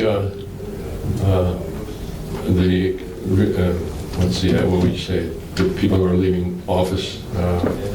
My friend Khalil Rafai, thank you for your service, even though you haven't been around for the last 4 months and you quit, and now all of you showed up for one little resolution, but that's all right. And then Muheeth, dear buddy, who I don't want to get involved in the debate over who's the mayor and all that stuff. You've been a great person and a great guy, and I think you ran your campaign very, very clearly and honestly. I want to thank everybody in the council, friends and foes, but I also want to acknowledge the fact that we have some great workers in city government here, and thank you to Omar for filling in for our real city clerk. Thank you for his work. And Andrew, who's filling in for the, or actually, I guess you are the official chief of police, is that it? No, filling in for our missing chief of police. And Alex, who's filling in for our missing city, and O'Day, who is a real guy, our real city attorney, and all the work that they do. So thank you so much, and I think we also owe great gratitude to Greg Kirchner here, who has been filming every meeting, sitting there as quietly as you can, not moving around in front of everybody with their cameras, just sitting right there and catching everything so precisely. And even though YouTube has a good recording of meetings, his recordings are better. So go to see the Hamtramck Library website and all the great work he's done, and the interviews that will help people understand who we are and how we think. And we'll get to know each other better if you watch that channel. And I appreciate all the work you've done, and all the best to our mayor for the last 4 years. I wish you all the best in your future career, whatever it's going to be. And if it ends up that you're going to be back in Hamtramck, it won't bother me at all. Okay, take care. Abdulaziz, go back.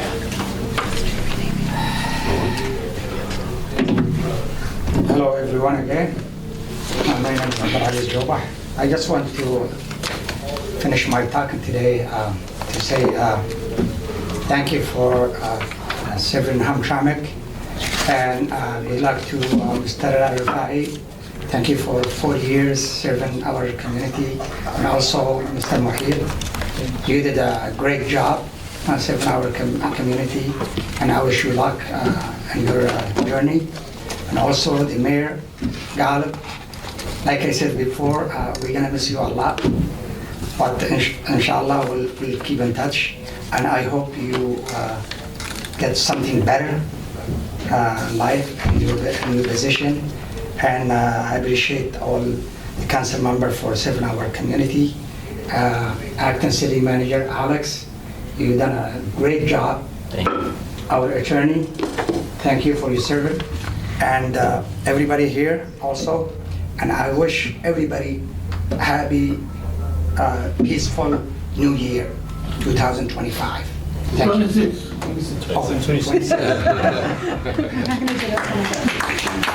And last comment, Abdo. Good evening, everyone. My name is Abdul Daida. I'm a business owner and investor in Hamtramck.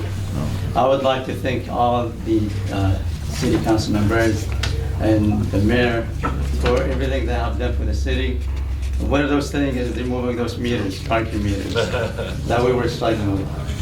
And I would like also to welcome the new official, elected officials, and the acting manager, city manager, and also the city attorney.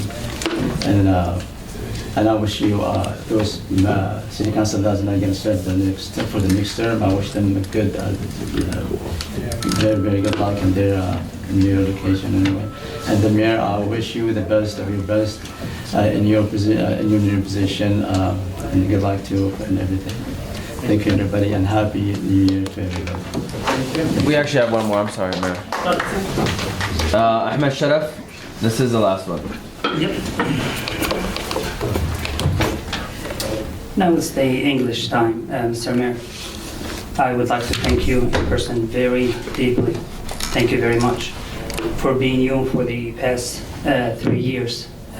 Me and you as fighting over little, matters. But the main matter now, I'm wishing you the best I am fighting for your idea. I'll stick with whoever take that seat, and we'll be in touch. And I believe and I know for a fact that you lift the city with the beauty, and it's gonna stay the same way. And I'm asking you to be in touch with everybody inside the city as you promise. Another thing, I would like to thank Mohit Mahmoud for the service, and it's been a great fight-in for that seat. And to me, as a person, you win. Lastly, is not a personal. Everybody been thanking Khalil Rifai. I am not thanking him at all, and I have not a belief. I have a strong evidence that he was a messy person for the city, and I am glad that that seat will be removed for someone else who will respect himself and respect the city rules. And I know you're not agreeing with this. Maybe he's your friend. I'm talking about now he has no room to stay in a police officer car, work as a CA. Maybe he can apply now for that position to be a CA and spy on people. And everybody knows that incident. And well, maybe as a person, I thank his dad. Everybody have a good credit for your dad. But as a city official, no personal. Thank you very much, and wish you a good luck for you in your position. Thank you very much. Thanks. Mr. Chair, if you don't mind. To clarify, by the way, his name is Hamdan, it's not Ahmed Sharaf. So let the people know your real name. And I want to echo to Mr. Bill Myers. I was out for 2 months. I went and brought my family here to the States. And second, I was actually about to attend the council meeting. Our city attorney addressed that, the agreement between both attorneys and the city came to a conclusion. So he wanted somebody to bring this to council, and that's why I brought the agenda. So I did not just come here just for that. It's my last day, so I need to show here and show my support and thank the residents in the community. And about that situation, it's been months and months where, with due respect, Bill, you my friend, but where were you before? And Ibrahim Ayash, when we passed that resolution. But now, hopefully you will stick around, you and Ibrahim Ayash, so you guys could come to a conclusion with our city attorney and Yemen Cafe's attorney, so we could finish this project and we all could be happy. And thank you very much. Again, for the fake news, his name is Hamdan. I just wish that he could pronounce his real name instead of the fake name. All right, thank you so much, guys. We come to the end of our session. Thank you again for staying with us this late. We're gonna have a very short close. Yeah, if we could go to the third floor, we'll be out quickly. Yeah, we're not gonna come back. We're not gonna vote. It's just no voting. I motion. Adjourn for meeting. I'm second. Thank you. Mayor, just in case I don't see you, good luck. We'll be in touch. Yeah, please. Thank you. Have a good night. Have a good night. Take care. Thank you, Greg. Thank you, sir. Pretty good work. Oh, yeah, thank you. You know, we Happy New Year. Thank you.